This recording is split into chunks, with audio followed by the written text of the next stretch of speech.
Crow. Testing crow. Crow. A murder of crows is what's, referred to as like a group of them, right? Really? I think so. Is that an old British term? It might be. Okay. Bloody murder of crows over there, yeah. I think that sounds right. I'm not going to fact check it right now, though. Oh, hello, Mixer. Yeah. Mixer's waking up. He's just like me. He's awfully tired. He's sleepy boy. The both of us. I guess I just also gendered the Mixer. Yes. So I guess okay. it's confirmed that Mixie is a boy. Which makes sense because he has a lot of like wiring and stuff attached. All right. Let's get into this. Let's do it. People once believed that when someone dies, a crow carries their soul to the land of the dead. But sometimes, something so bad happens that a terrible sadness is carried with it, and the soul can't rest. Then sometimes, just sometimes, the crow can bring the Neon Crew podcast back to put the wrong things right. Boom. Hey, we're back.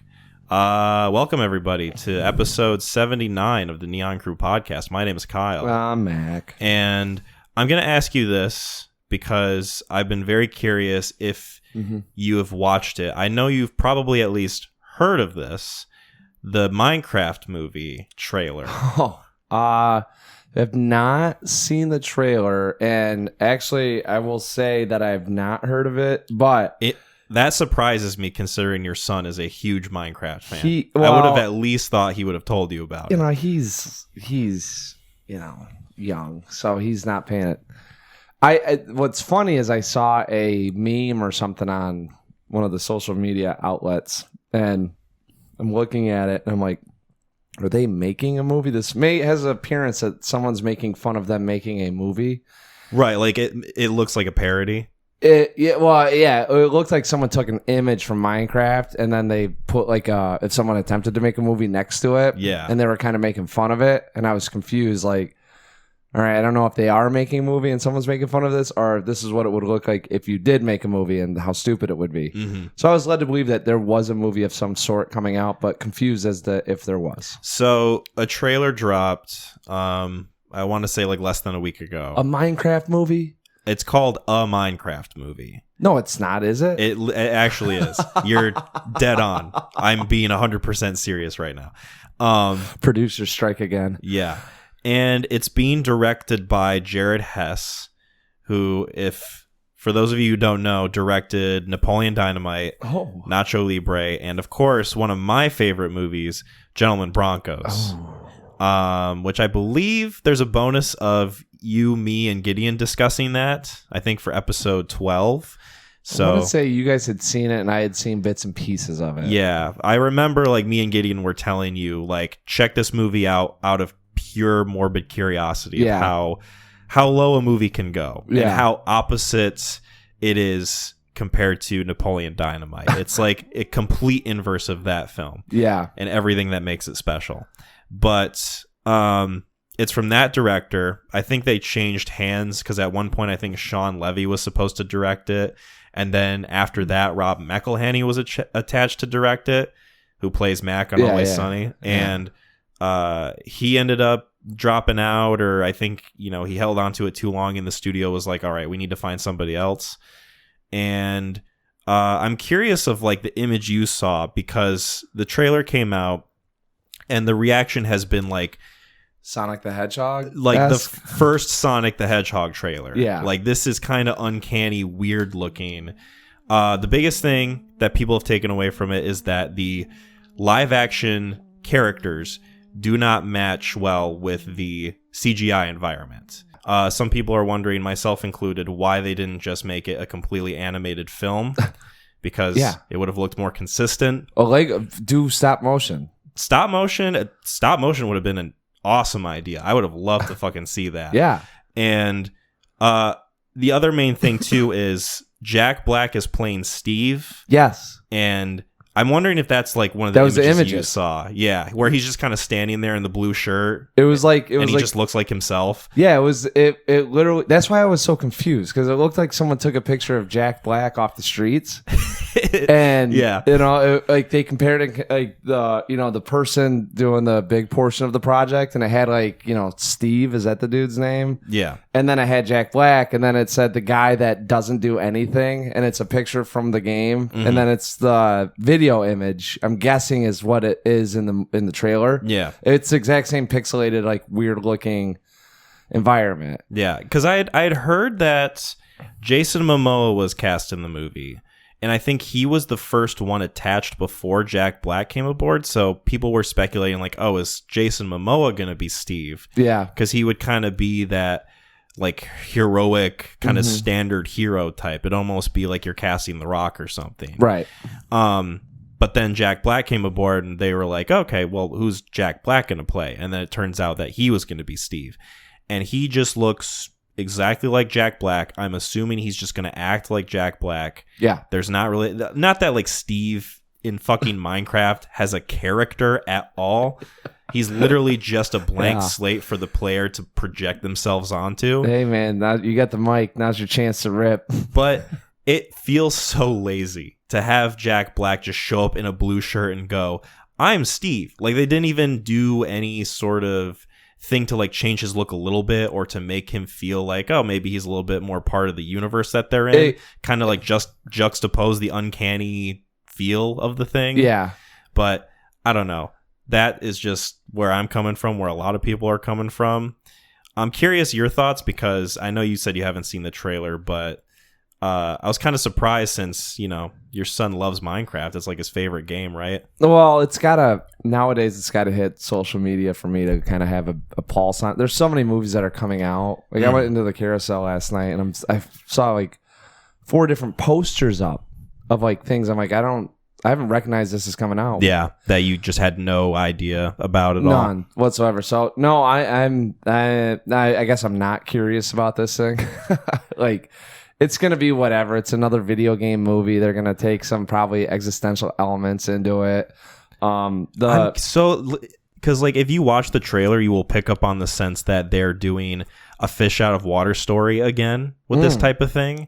Shocking. Where it feels like Jumanji, just set in Minecraft. Yeah, like this guy's going to find some like old like Sega Genesis controller and like pick it up, and all of a sudden he's in the world. Yeah, and they're gonna come across an old computer, and they're gonna be like, what is this minecart game? Yeah, and then they get sucked into it, and they're like, what is this place? It's like, come on, I'm getting kind of sick of this like fish out of water shit that we're seeing in a lot of these blockbuster movies coming out. It's just lazy writing in a way to grab a couple dollars. They're probably looking at grabbing the younger audience. Hey, our market's going to be, because from movies that we've recently watched, trying to like understand what market you're reaching has been a big thing.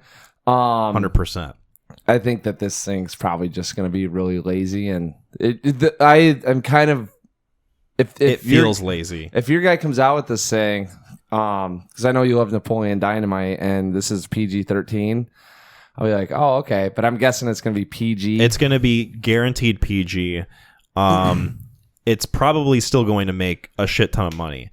Whether or not it makes as much as the Mario movie, I don't know if it's going to quite hit those levels. I feel like Mario's a little more ubiquitous. Well, if you can take animation and make a kids movie out of it, and have a bunch of ADHD kids going to watch that thing and just watching all the colors and stuff, like, you'll be all right. This thing isn't very, at least from the pictures I saw, it's going to be very, I don't want to say dull, but that Napoleon Dynamite Gentleman Bronco look, it almost feels like it's kind of like 2D, There's this, the lighting and the coloring is very plain and basic, well, I guess. I'm curious how that sort of quirky, dry sense of humor that he carries throughout most every one of his movies that he's done up to this point, how that's going to translate in what's supposed to be a spectacular CGI-filled blockbuster. Is this supposed to be a blockbuster? Yeah, I mean, literally a blockbuster. It's Minecraft. They're busting. Okay. I saw what you did there. Yeah. Yeah. I don't know. Uh-oh. I feel like it is because they're putting a lot behind it in terms of like acting talent with Jason Momoa and Jack Black. They're kind of, you know, at least from what the trailer gives off, and you know, you can tell me if you agree after you watch it, but it is, to me, giving off the vibe of this is going to be like an epic story following these characters that will be like a whimsical journey that you're going to be with them on. That's what I don't want to say that I think it's going to lack sense of humor, because that's kind of what he prides himself on in this. The trailer attempts to just be nothing but humor. I mean, much. This environment feels right up the dude's alley. It's just a fish out of water in Minecraft. We're going on an epic journey. I feel like you could really miss the boat. There could be. I mean, I'm skeptical. I bet you he's got some jokes that land though. But it's going to be watered down and tailored to 7 to 10-year-olds. So that's why it's another. Okay, I know what I'm getting into. I just don't know how great it will be. Yeah, we'll see. It's supposed to come out April next year. So time will tell. Speaking of time, time has taken away from us another acting legend, and that legend is James Earl Jones. I feel like we should touch on this a little bit before we get into the movie discussions. Yeah. Obviously a legend. Passed away at 93. I looked it up, and I don't think they've said the cause of it exactly, but I mean, broken heart. Dude was broken heart. He was in a gorge with a stampede. No. Oh God. Yeah, he's out there like hiking and he's like climbing mountains. He's like, I want to immerse myself in the next role, Mufasa. Yeah. The next new CGI movie coming out. No. But you have to imagine it was just, you know, guy was old. Yeah. Probably just like took a nap and then that was it. Hopefully. I mean, I can only speculate. Maybe, you know, I'll find out that he got hit by a fucking car next week or something. Yeah. But obviously, a lot of people who live their lives can only hope to have a fraction of the legacy that he left behind. Man. You know, voicing Darth Vader, playing Mufasa. Obviously, my favorite role of his being the neighbor guy in The Sandlot. Yeah. Just a lot of cool voice acting work from him. A lot of cool live action acting from him. And he will be missed. R.I.P. Yeah. Do you have a favorite James Earl Jones role? You know, I don't know about a favorite. I really liked him. I just like everything that he does. He's a guy. I don't really keep tabs on the older actors. You know, like I think the two that I just kind of keep up with is Harrison Ford, and it was James Earl Jones. Like every once in a while I'll check into IMDb and it's like, all right, they still kicking it, you know? I mean, Harrison Ford's coming out with the new Marvel movie. It's gonna look awesome and cool. He's gonna be red, muscly in it.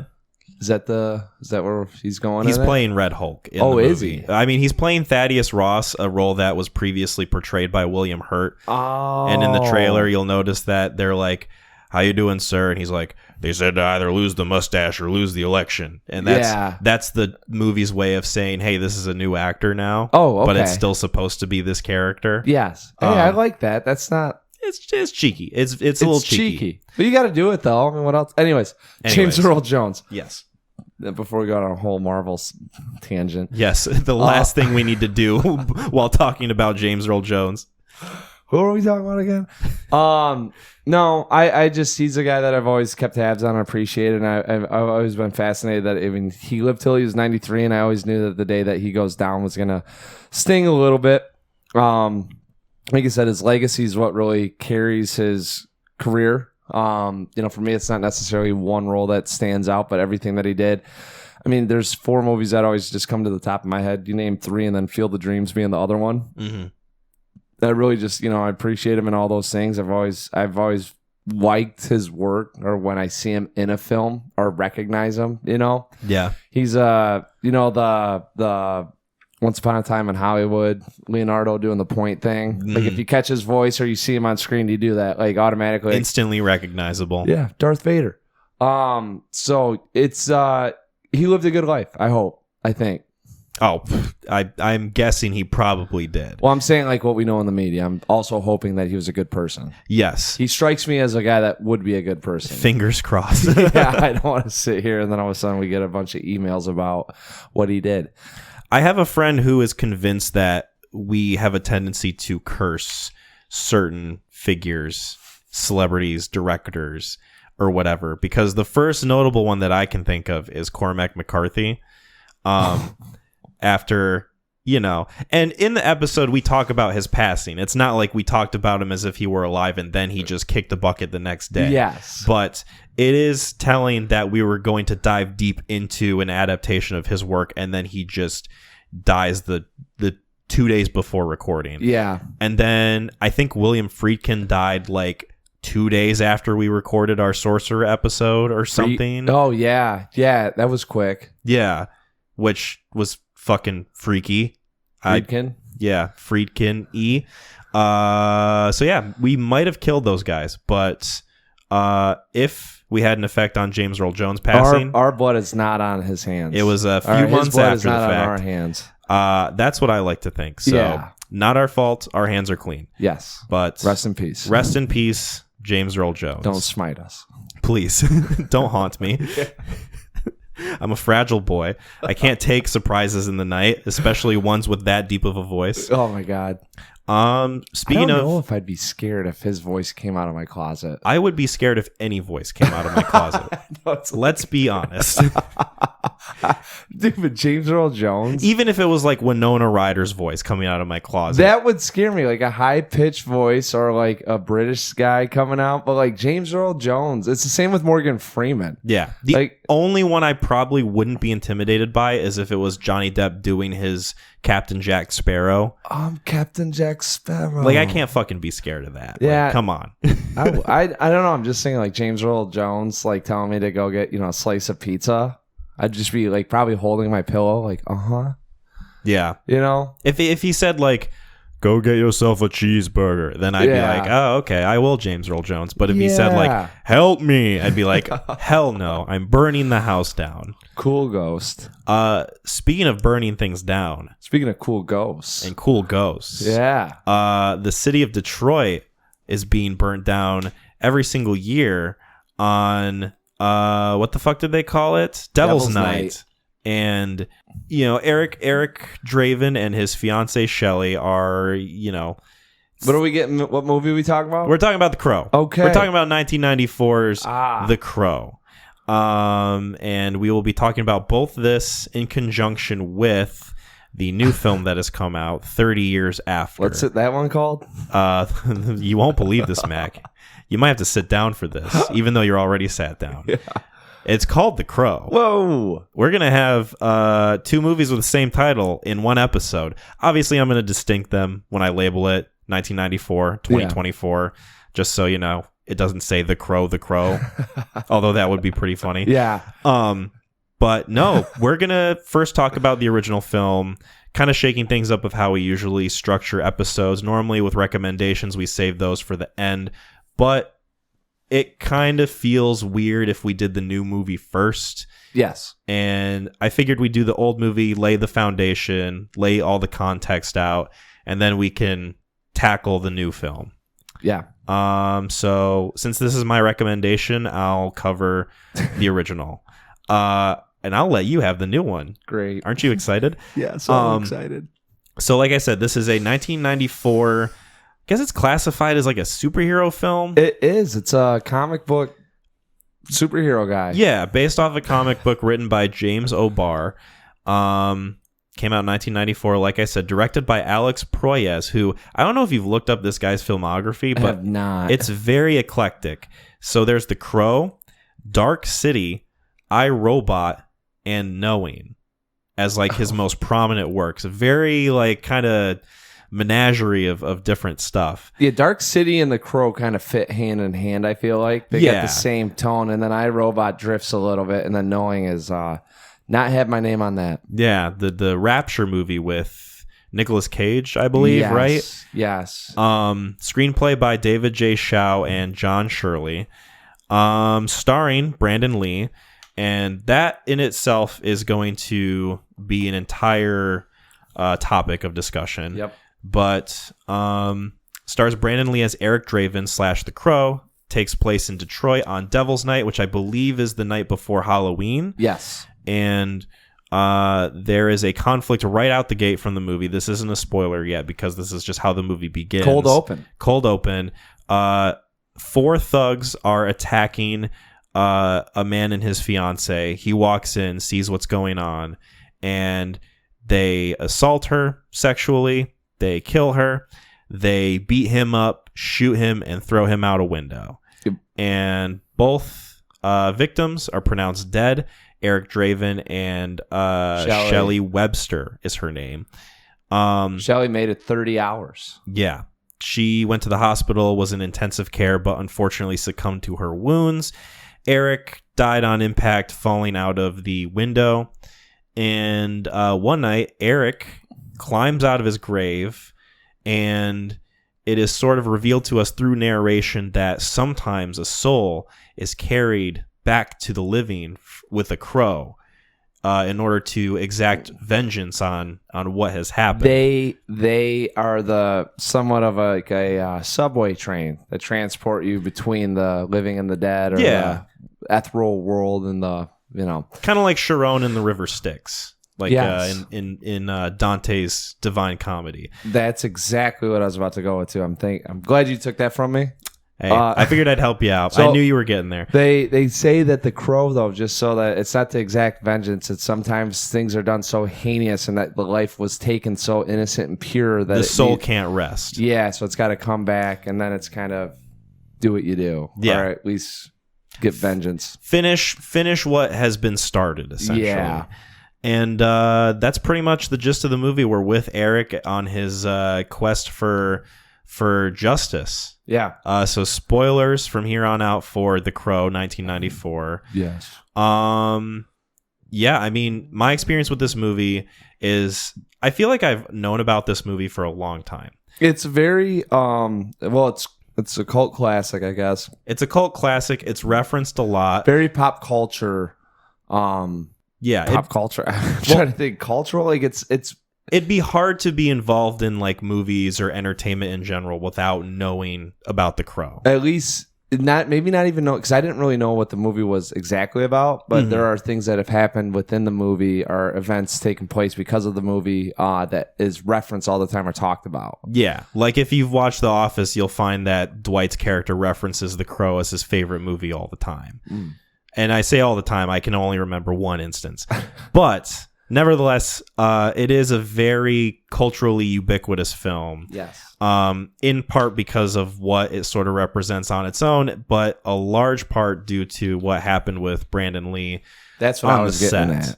And so I was aware of this movie's existence for a long time. Yep. I think my first ever interaction with it, of like ever viewing anything from the movie, I remember I was, I think, 12. It was like the first time that my grandpa and I had gone down to Ohio to visit relatives, and that started a yearly tradition. Well, first few years we took the bus, and we took the bus down there, and then we stayed a week, and then after that we took the bus back. Well, it was early in the morning when we were waiting for the bus to show up, and I had a horrible stomach ache. Yeah. Like I was leaning on my suitcase just wondering, like, is this going to go away?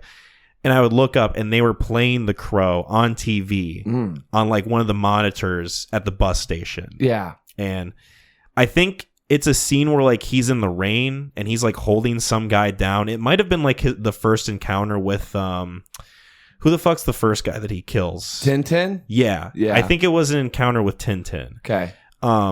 So that was always like kind of burned in my brain. Yeah. And I was like, oh, this is a movie. And then I retroactively put the pieces together of like, oh, it must be from this film, The Crow, that I've heard throughout all sorts of like references or whatever. And I knew this movie was talked about as being like, oh, it's a legacy for Brandon Lee.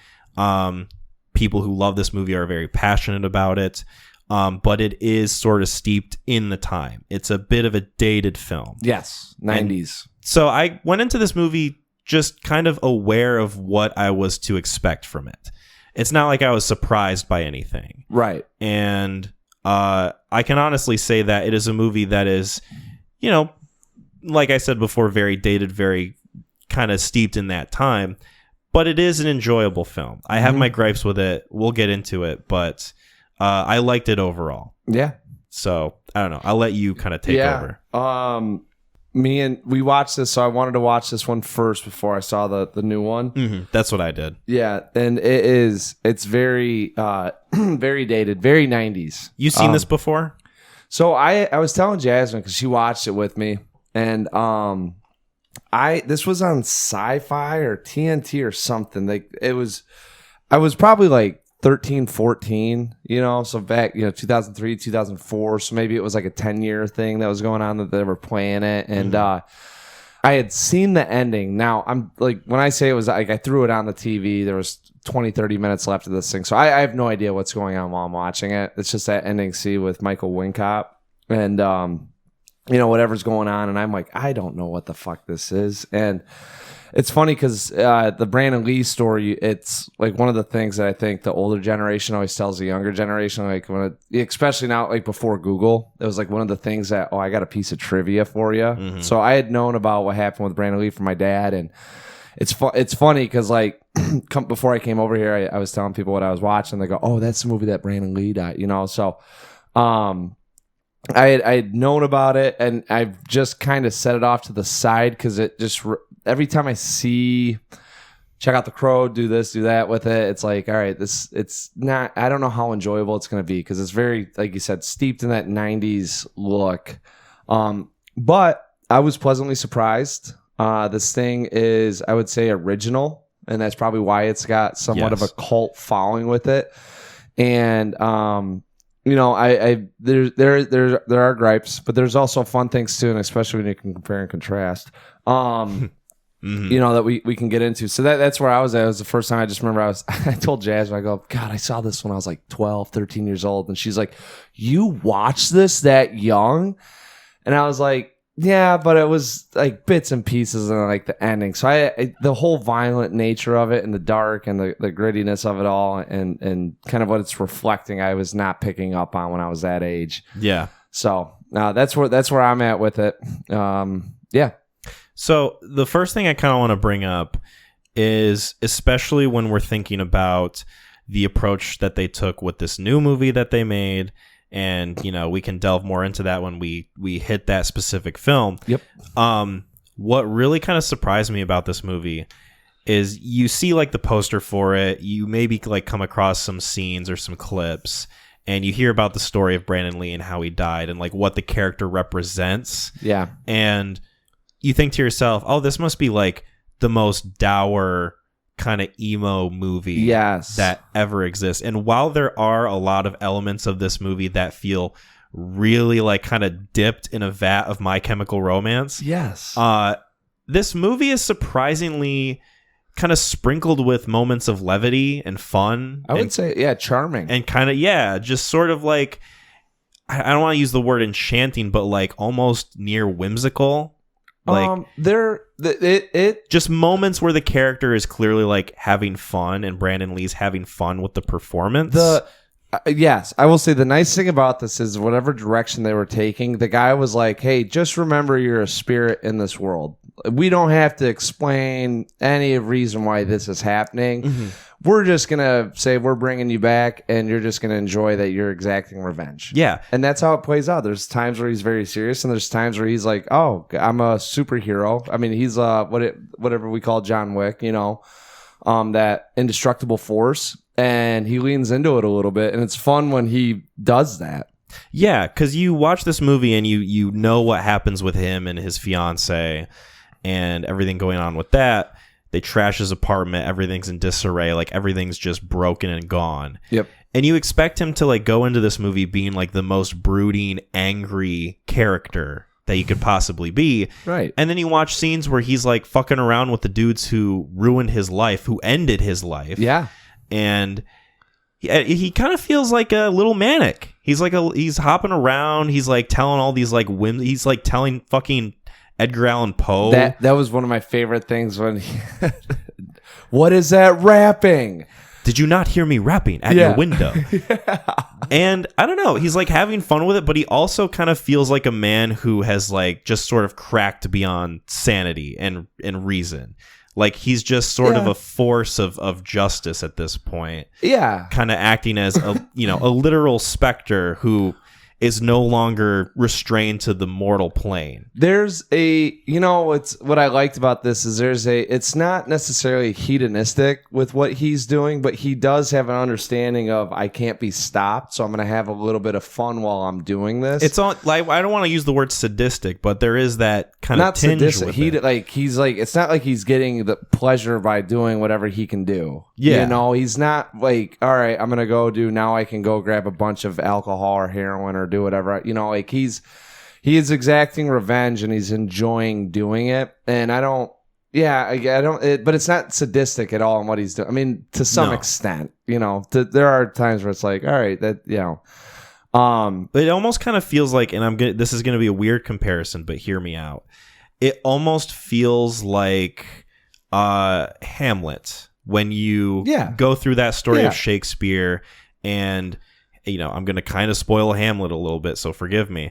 But in the story, he talks to his dad who was slain by his uncle. Mm-hmm. And his dad sort of gives off this like spectral vibe of, I'm going to speak to you and you're going to understand what I'm saying, but the way I speak is going to be, especially compared to Shakespeare standards, quite flowery and literary. And it's going to have like this lilt to it that doesn't feel like it is restrained to normal human communication. Right. And that is kind of what he feels like to me, is because he is this ghost entity now. Mm-hmm. He doesn't feel like he's restrained to saying phrases like, you fucked up my life, I'm gonna kill you. Like, right. He feels a little bit more otherworldly than that with the way he speaks. Yeah. And I like that as a choice. I would agree. I definitely agree. He feels like he's like 1 foot in, 1 foot out. Yes. And that's exactly what he is though in this world. And the nice thing is the character,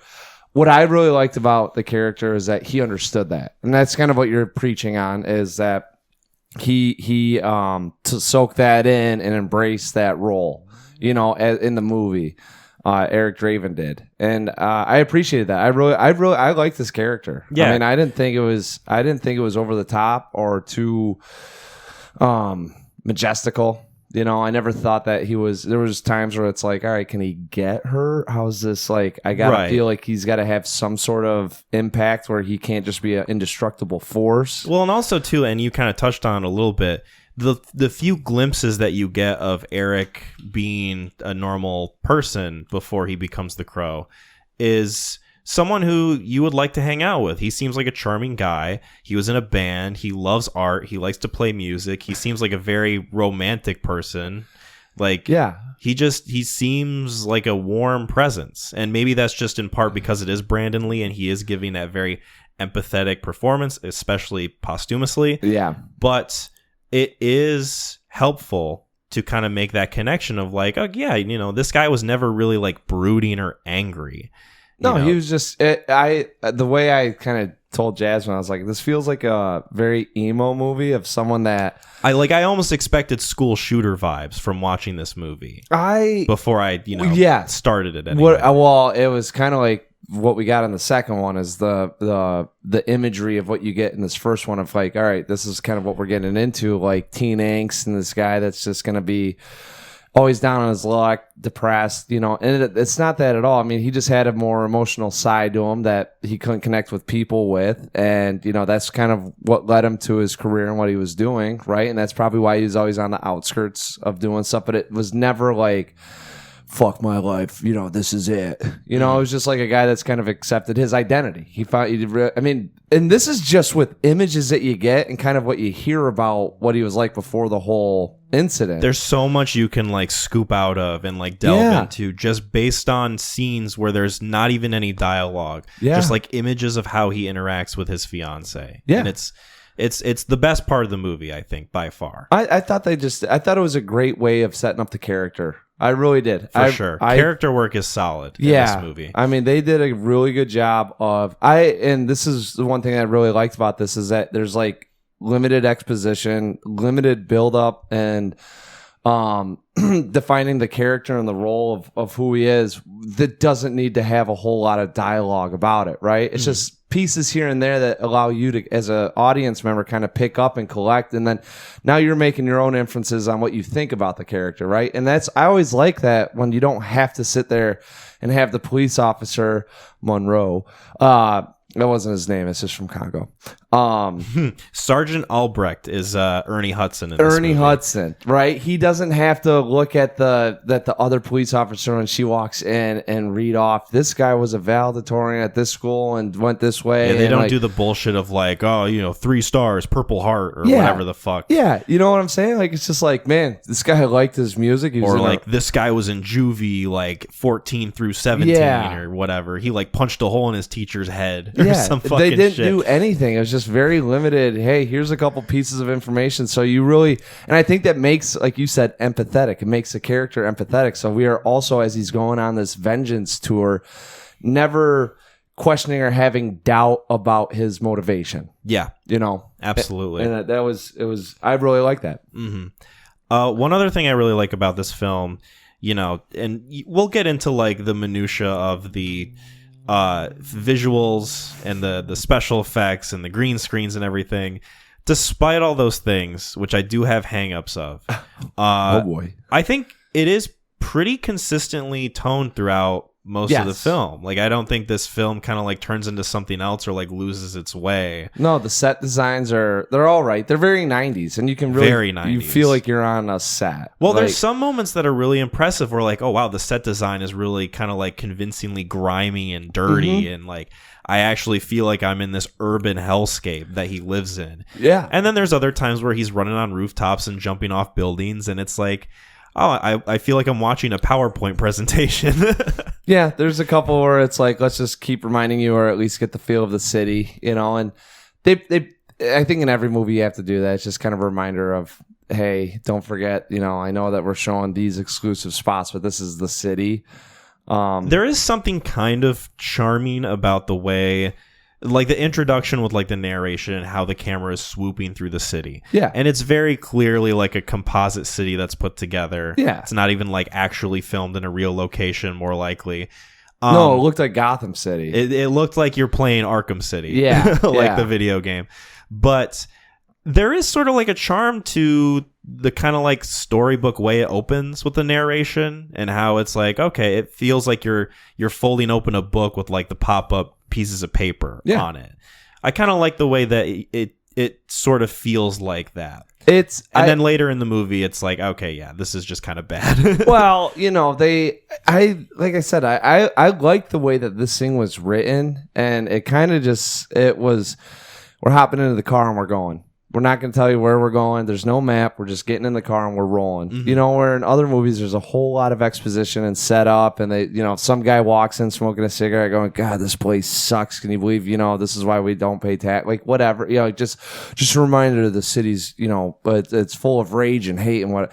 Like he literally it shows some fire, so you know that you're going to be in a bad spot. You open with fire and narration about how Devil's Night shit gets out of hand. And right then and there, like as watching the film, like, okay, this is kind of where we're going to be at the whole time. This makes a lot more sense to me than when I turned it on and watched the last 30 minutes. I was almost kind of surprised how it opened immediately with them being attacked and dying. But I think it is the right choice of, it immediately throws you into the cold water of like, oh, this is going to be the movie's narrative. Yeah, and it's not really going to let go. Yeah. And so I was thinking about this too. I think that it's critical that love is so subjective when it comes to other people looking at someone and saying, oh, how do you know? Like, that love's the purest love. Like, how do you know? You have all these different types. Yeah, so everyone has like a different definition of what love is. Yeah. And I think for them just to be like, hey, they were going to get married night before the wedding.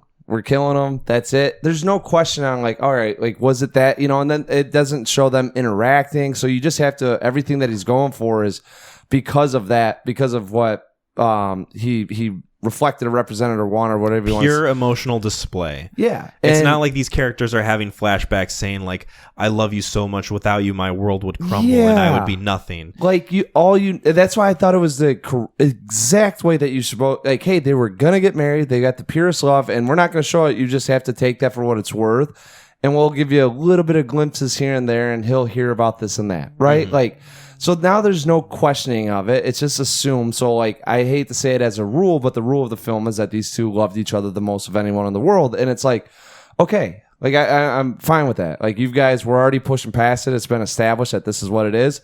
Good. Now I can set that aside. I don't need to have you convince me that they did that, right? Which it can meander a little bit, and they didn't do it. So I thought it was... I mean, like, at first, it's like, what are we watching here? What is going on? Right. And then as the movie progresses, you keep going back to that beginning scene and going, okay, all right, yeah, I get it. Yeah, it's sort of like retroactively, not like setting the stakes, but giving you the idea of like, oh, you're going to understand more of like what's unfolding. Yeah. We're not giving you the whole course right up front. And we're just going to lay it out. It keeps you interested that way. It keeps your investment. Yeah, I don't know. My level of investment was the same, I would say, throughout it. Really, like, the biggest gripes I have is sort of like the more visual stuff, kind of like the technical elements of it. Yeah. I feel like, you know, some of the performances don't exactly stand out as much as others. Yeah. But, I mean, shit, it's hard to compare and contrast with a movie like this where the lead actor literally dies for this movie, essentially. Me and Jasmine were watching it, like, this is so steeped in, you know, I'm going to keep calling it emo. Like, I don't know exactly what kind of theme or tone, but that's just like what I would, and I was saying it's impressive, or maybe not impressive, but this is what it was like in the 90s. Like, there wasn't a whole lot of that going on until maybe late 90s, early 2000s, with more of that kind of, we're going to express ourselves. Some people don't understand us, you know, like in the late 80s, early 90s. I don't think that was like it was probably a feeling, but more of like with your grunge going on and some of like maybe some of the late 80s, the British pop or the British new wave coming in with kind of expressing yourselves that way, or punkish, you know. So I thought from a 90s standpoint, it was interesting seeing how he internalized, like, all right, what is dour depression? Like, what? And that's kind of like, that's what you're going to get with this thing. So it's just interesting watching it, though, and going back and seeing it and thinking, like, all right, this is from the 90s. Like, we have so much more of this is prevalent in our world now that's why I feel like it kind of has a little dated aspect to it. But in the 90s, I got to imagine that this was kind of fresh for some people that maybe felt that way or would connect with a character such as the Crow, you know, as that person. But when it comes to the actors, and I'm kind of all over the place right now. Sorry, no, your energy drink is kicking in. I don't think anyone would read this script and be like, boom, this is it. You know. So I think that's a good segue to talk about sort of the origin of the comics. Okay. Because that is sort of an interesting thing to touch on. So we mentioned before that this is based on a comic book of the same name written by James O'Barr. And what's interesting about this, and this is really the main thing I wanted to touch on, is he wrote The Crow as a response to a traumatic event in his life. I don't know if you've like looked into this at all. No, but that makes a lot more sense with the newer one that I kind of thought about the villain. So James's fiance was killed by a drunk driver. Oh. And he used that grief as a way to express what he was feeling through the story of The Crow. Through art, and how it kind of felt like this horrible thing happened and took away like a big part of him.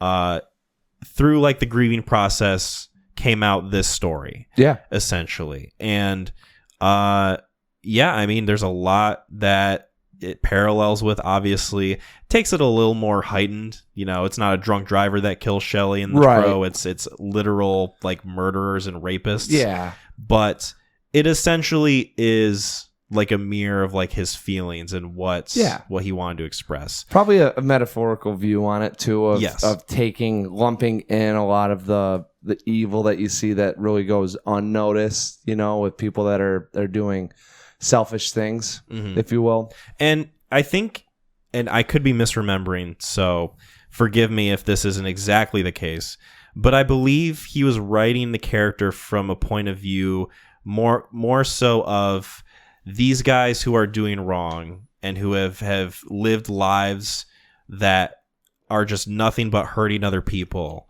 need to experience justice. Yeah. Rather than it necessarily focusing on the revenge aspect of it.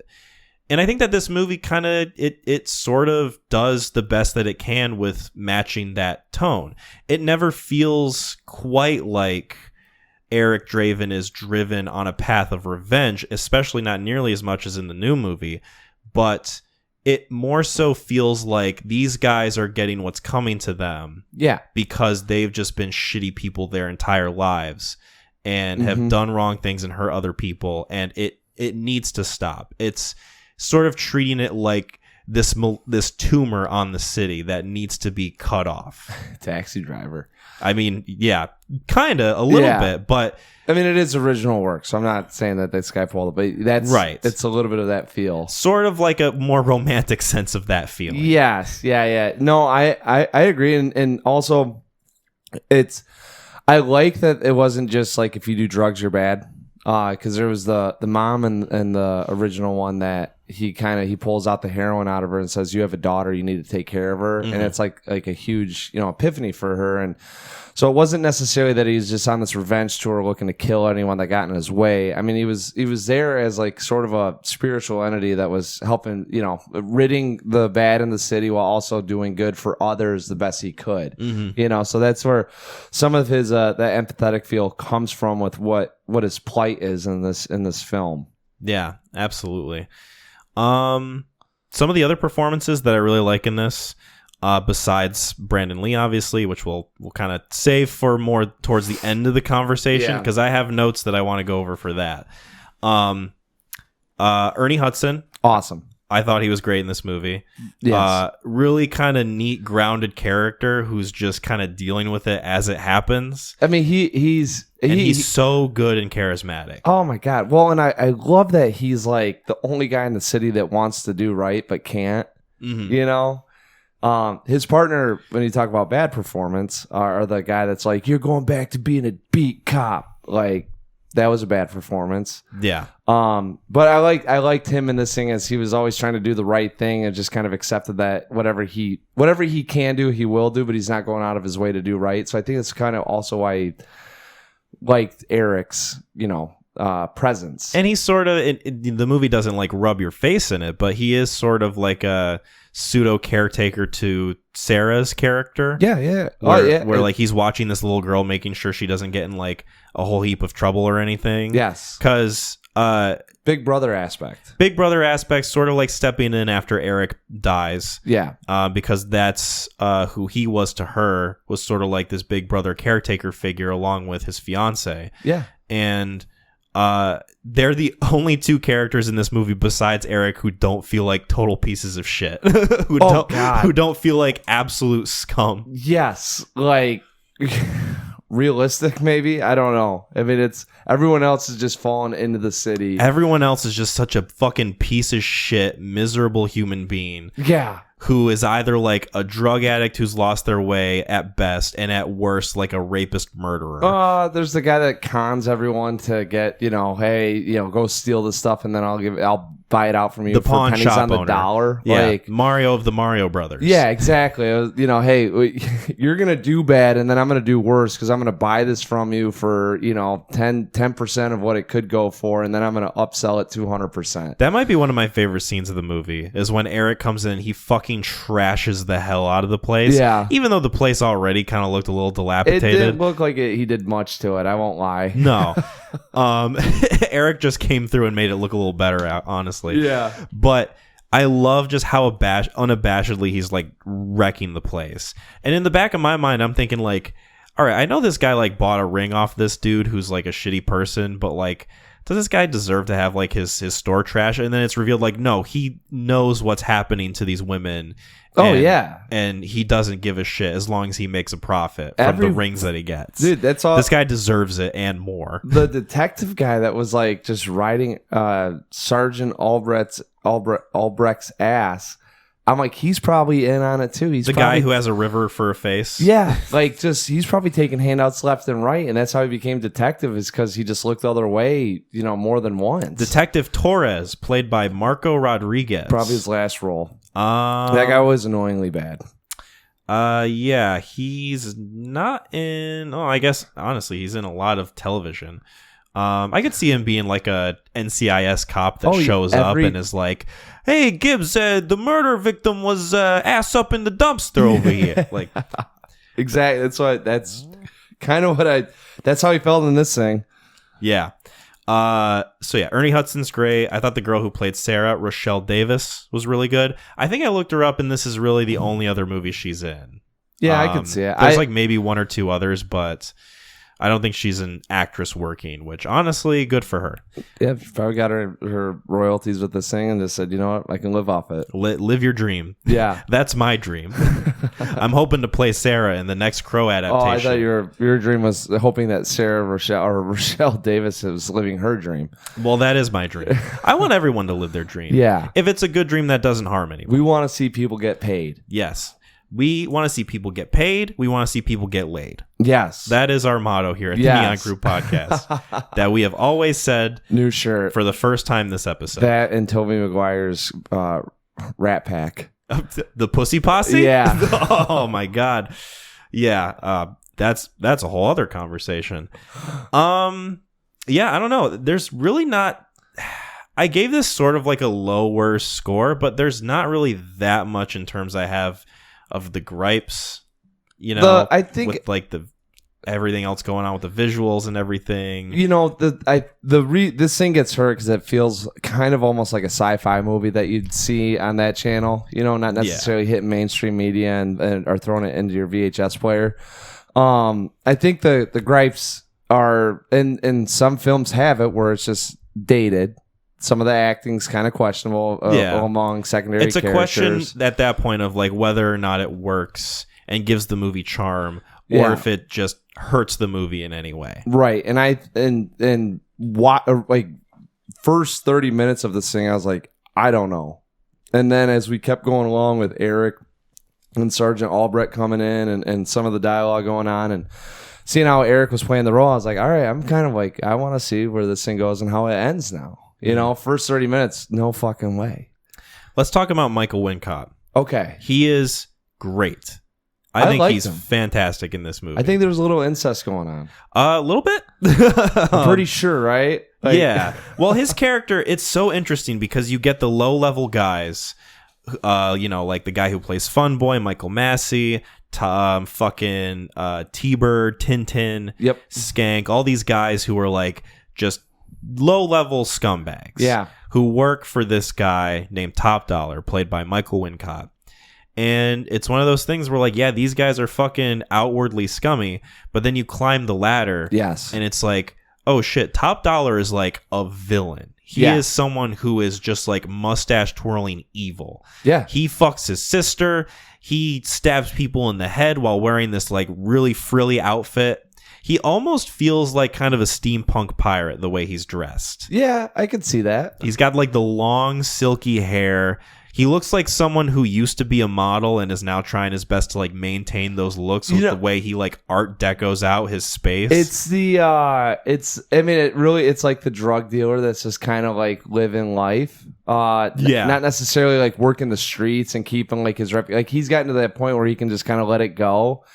And obviously he's doing nothing to preserve himself, but at the same token, I mean, he's in good enough shape or stressed out enough to keep in good shape. Like, he had a very interesting vibe around him, and I also liked how he was it didn't really care about like a sociopath. I mean, he didn't really care about what was happening with other people as long as he got his, and he didn't have to do it in a I'm gonna scream, I'm gonna yell, I have to be menacing. Like a lot of his a lot of the fear that you gain from him come with the actions of what he does, and you can see that he's just cold. Yeah, he really just doesn't care. And if it affects him getting money, he's going to make sure that it won't. And correct me if I'm misremembering, but I'm pretty sure even up until the end when he has like the sword fight on the rooftop with Eric Draven, he's just kind of like, whatever happens, happens. Like, fuck, we're here now. Dude, like, I wish I could remember his little monologue at the end, but like it was like a damn. He said something like, "Hey man, I don't know you. You don't know me. I killed your girl. I apparently killed you. You know, sometimes people get the best. My dad would say this, and I got the best of you, man. I'm sorry, but now I have to kill you." Like it was like one of the like most like I don't even know like if it's a respectable way of taking someone out, you know, like yeah, it's almost like he's just kind of offhand about it. I mean, just like, hey, like, you know, you played your cards, I beat you, now I'm gonna beat you again. I don't know you, man, so I'm sorry I have to do it, but that's just the way the world works. Like, I was like, fuck, man, like that's the last thing I want to hear going out is someone telling me that they got the best of me, and then just be like, here we are again, I'm getting you again, you know.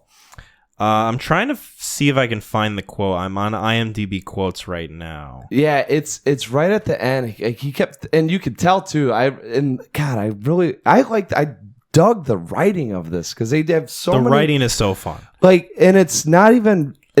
It's just really well laid out, and just like here's a moment in time that everyone's a part of, you know, and.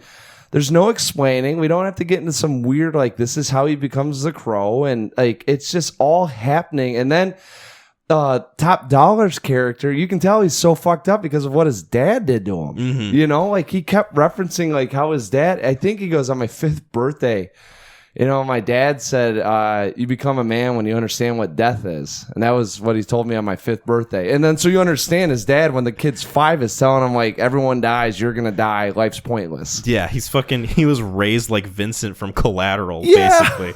Like, I was like, wow, I mean, not to say I like the quote, but like, I like that that's how they set the character The character writing in this is very consistent. And just like the writing in general, I especially like how they sprinkle so many bits of humor in a lot of like what people say and how they react to things, even down to like the cop characters, generic nameless cop characters who when a person falls on their car and dies, they climb out and go, "Oh crap!" Like it's just then it cuts and it's really fucking funny. I was dying when that shit was happening, and they're just fighting on the rooftop and they're having like this banter. Well, it's Top Dollar really having the banter with himself. Yeah. Yeah, he's just thoroughly entertaining throughout this movie. Yes. Kind of playing a similar character to what he played in Strange Days. He's a kind of crime lord who has a club where he lives right above it. Oh my God, was he? That was him, wasn't it? Yep, that was him. Wow. A year later, after this movie. Dude, oh my God, that's why that. Okay, now that makes a lot of sense because my mind was racing on. Like I was like, I've seen this person in this role before. He's almost plays the exact same character. Literally the exact same, yeah. He's a little more dour in Strange Days. Yes. He's not as like, you know, devil may care attitude. Yeah. But he's still essentially playing like the same kind of role. Yeah. It's like shitty villain drug dealer who lives above a shitty ass club. Yeah. Which, do you remember the name of the club in this movie? No. It's just Trash. Oh, that's what it's named? It's called Trash. And then what was the club in Strange Days? It was like retinal fuck or something like that. Yeah. Because it was dealing with the eyes, right? Yeah. It was like retinal very erection on the or nose, something. right? Super on the nose. Yeah. But I still love it for that. Yes. Kind of one last thing before we wrap this up. And yes, we are going to talk about this. Yeah. Brandon Lee died on the set of this movie. And normally when we go into movie discussions, I try to have some level of notes or at least do some base level research before we get into it. With this one, I specifically wanted to make sure I got specific bullet points down of the events that took place leading up to his death. So I can kind of get into it, sort of take over from here, and you can interject whenever you have. Yeah, I did. Trust me, I had my own thing going on because I'll explain my experience with it because, like I said, I already did you knew going into this? I knew going into this that he died making this movie and that he was most of the way finishing it. Yes. See, I did not know that. So my curiosity sparked quick. Yeah. And that Chad Stahelski, who, if that name sounds familiar to you, it's because he directed the John Wick movies. We pray to the John Wick poster in our room. Was the stunt double that basically took over for the scenes that they still had to do. They superimposed Brandon Lee's face onto him, which they must have done a decent enough job because I really couldn't tell. Not that I was like super looking out for those scenes. I looked it up. So let me before we hop into it, I'll just tell you what happened with me with this thing. So we're watching this, and I'm watching with Jasmine, and you can the opening scenes, they get killed, right? And then they kind of go through some dialogue, and then all of a sudden he comes up from the grave, and then he goes back to and so it's about 20 minutes into the film, and I'm like, this is why I was checked out. I'm like, the main character has not spoken. I'm like, I don't know what the fuck we're doing. And so I'm watching it, and I go, Jasmine, can you look up when he died? Because I'm like, I don't know if it was 10% into filming or 90% into filming that he passed away. And so we looked it up, and the scenes, it was one of the last, he gets killed with the prop gun from Michael Massey. Yep. Who played Fun Boy. And you remember the scene. I mean, you see it. It's like when it's one of the first times he takes a bullet and he's like, ha, ha, ha, ha, And they still had to do some of the intro exposition lead-in scenes. So that's why he's playing the Crow when he has no dialogue. I don't think he had any dialogue in the film or any. So all the superimposed faces were just in case you get glimpses when he's doing like the coming back and the lightning striking and he's emphatically throwing his body around, or when he's by the gravesite and he's looking at the Crow and he's like, how did my back here? Mm-hmm. So that was me. And that's what I had to do a little research too. Cause I was like, I don't know when and then so Jasmine told me they superimposed his face. I was like, boy, they did a really good job. And I was like, why did the CGI fires look so shitty if they can make Brandon Lee look like Brandon Lee? Right. And then that's when I found out they still had 4 scenes to shoot with him that they did with no dialogue. Yeah. So yeah, you were exactly right. That was essentially one of the last scenes he had to film, was that attack in the apartment. Yep. So I'm just going to kind of go through bullet by bullet of like what I wrote down, if that's okay with you. And like I said, feel free to interject if something comes up. So Brandon was filming a scene in which his character gets shot upon entering the room where the film's antagonists are assaulting his fiancée. Actor Michael Massey's character Fun Boy fires a .44 Magnum Smith & Wesson model .629 revolver at Lee as he walks into the room. A scene with the same gun was shot 2 weeks prior for a close-up. They had to get like just a sort of like a B-roll type thing. Like, we need just footage of the gun being held. The gun had dummy cartridges so that it looked more realistic than blanks, but it didn't have any powder or primer in it. Instead of purchasing commercial dummy cartridges, the film's prop crew, hampered by time and money constraints, created their own by pulling the bullets from live rounds, dumping the powder charge but not the primer, then reinserting the bullets. So essentially the dummy cartridges they used were real bullets, they just didn't have any powder at the time. Right. But they still had primer. Witnesses reported that 2 weeks before Lee's death, they saw an unsupervised actor, and I couldn't figure out who this was, pulling the trigger on the gun while it was loaded with the powderless but primed round. Having not removed the primer, the primer could detonate with enough energy to launch a bullet and lodge it in the barrel. So essentially, fired the gun, thing went off. I don't know if I could say they knew that it went off, right, or if they didn't. I'm not entirely sure how that works with that specific gun, or really most guns, but the bullet got lodged in the barrel, and it was still there, and nobody knew it was there until what happened. Yeah. So as the production company had sent the firearms specialist home early, responsibility for the guns was given to a prop assistant who was unaware of the rule for inspecting all firearms before and after any handling. This is one of the most important aspects, right, that they kind of like had a big misstep in. Well, this is why safety regulation got increased tenfold. I'll say this right now, and I'm kind of jumping ahead here. Mm-hmm. This is why, there's tons of safety on set whenever there's any guns involved in any movie. Yep. They take this shit very seriously. Like, this movie is used as an example of things to avoid doing when someone is using a gun on set, because they go over this with any actor who has to use a gun. If they see you messing around with it or playing with a gun, even if it's not loaded, they take that gun away from you and they say, this actor's not allowed to have a gun anymore at all. Yeah. Like, they don't fuck around with that shit. No. Normally, which is why the Rust thing is so interesting. Yes. But that is a whole other can of worms that we're not going to get into this episode. Yeah. Which, you know, like this, they're still making that movie. Oh, really? So we can talk about it eventually. So anyway, therefore, the barrel was not checked for obstructions when the time came to load it with the blank rounds. Since the bullet from the dummy round was already trapped in the barrel, a condition known as a squib load, this caused the .44 Magnum bullet to be fired out of the barrel with virtually the same force as if the gun had been loaded with a live round, and it struck Lee in the abdomen, mortally wounding him. So they didn't know it had the bullet lodged in it, but because they had it filled with blanks, with the primer, it fired, propelled it, hit him. And my next bullet point, O'Barr later remarked that losing Lee was like losing his fiance all over again, and he regretted ever writing the comic in the first place. Damn.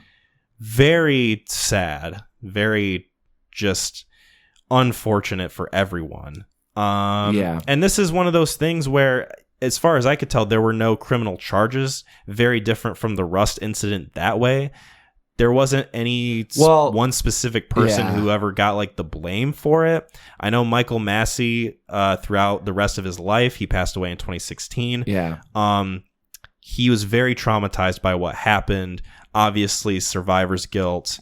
And he took like a 10-year break from acting altogether. It wasn't until 2005 he appeared in his next film, right? I know that he was like one of the first villains in 24.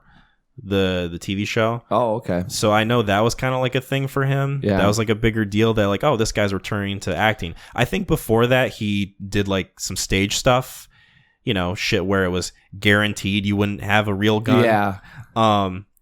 So yeah, after Massey pulled the trigger and shot Lee, Lee fell backwards instead of forwards as he was supposed to. When the director said cut, Lee did not stand up, and the crew thought he was either still acting or joking. Jeff Amata, who immediately checked Lee, noticed something wrong when he came close and noted Lee was unconscious and breathing heavily. Medic Clyde Basie went to Lee and shook him to see if he was dazed by hitting his head during the fall, but did not think Lee had been shot since there was no visible bleeding. Shook him. Big kind of like misconception for obviously like shooting in movies versus real life. Someone gets shot in like the larger part of themselves, like the mass of like their torso or whatever. Yeah. A lot of the times bleeding's not going to be visible immediately. Right. Like it's gonna take a long wound time. Probably for gets it. cauterized just a little bit. A little bit. Basie took Lee's pulse, which was regular, but within 2 to 3 minutes, it slowed down dramatically and stopped. Oh man. They took him to the hospital. This isn't in my bullet points. This is just what I remember from reading. They took him to the hospital, and I think they said they spent 6 hours in emergency surgery before they realized they couldn't save him, and he was pronounced dead. Yeah. So that is the story of Brandon Lee. It is a very sad story, very unfortunate. And there's really nothing that can be said that can justify the weight of that, I feel like. Obviously, we're talking about the facts of it because it's important to touch on when talking about this movie, but there is no proper word to use when talking about someone who is literally dying because of just some like freak circumstance or accident or whatever people want to call it. Negligence. Force majeure. What's the act of God? Force of God? Deus Ex Machina. No. That's more of a narrative thing. There's it's a part of insurance that they do where they use the piano falling out of a window and falling on you. Mm-hmm. That their liability and negligence can't really be assumed. It's an act of God, is what they call it.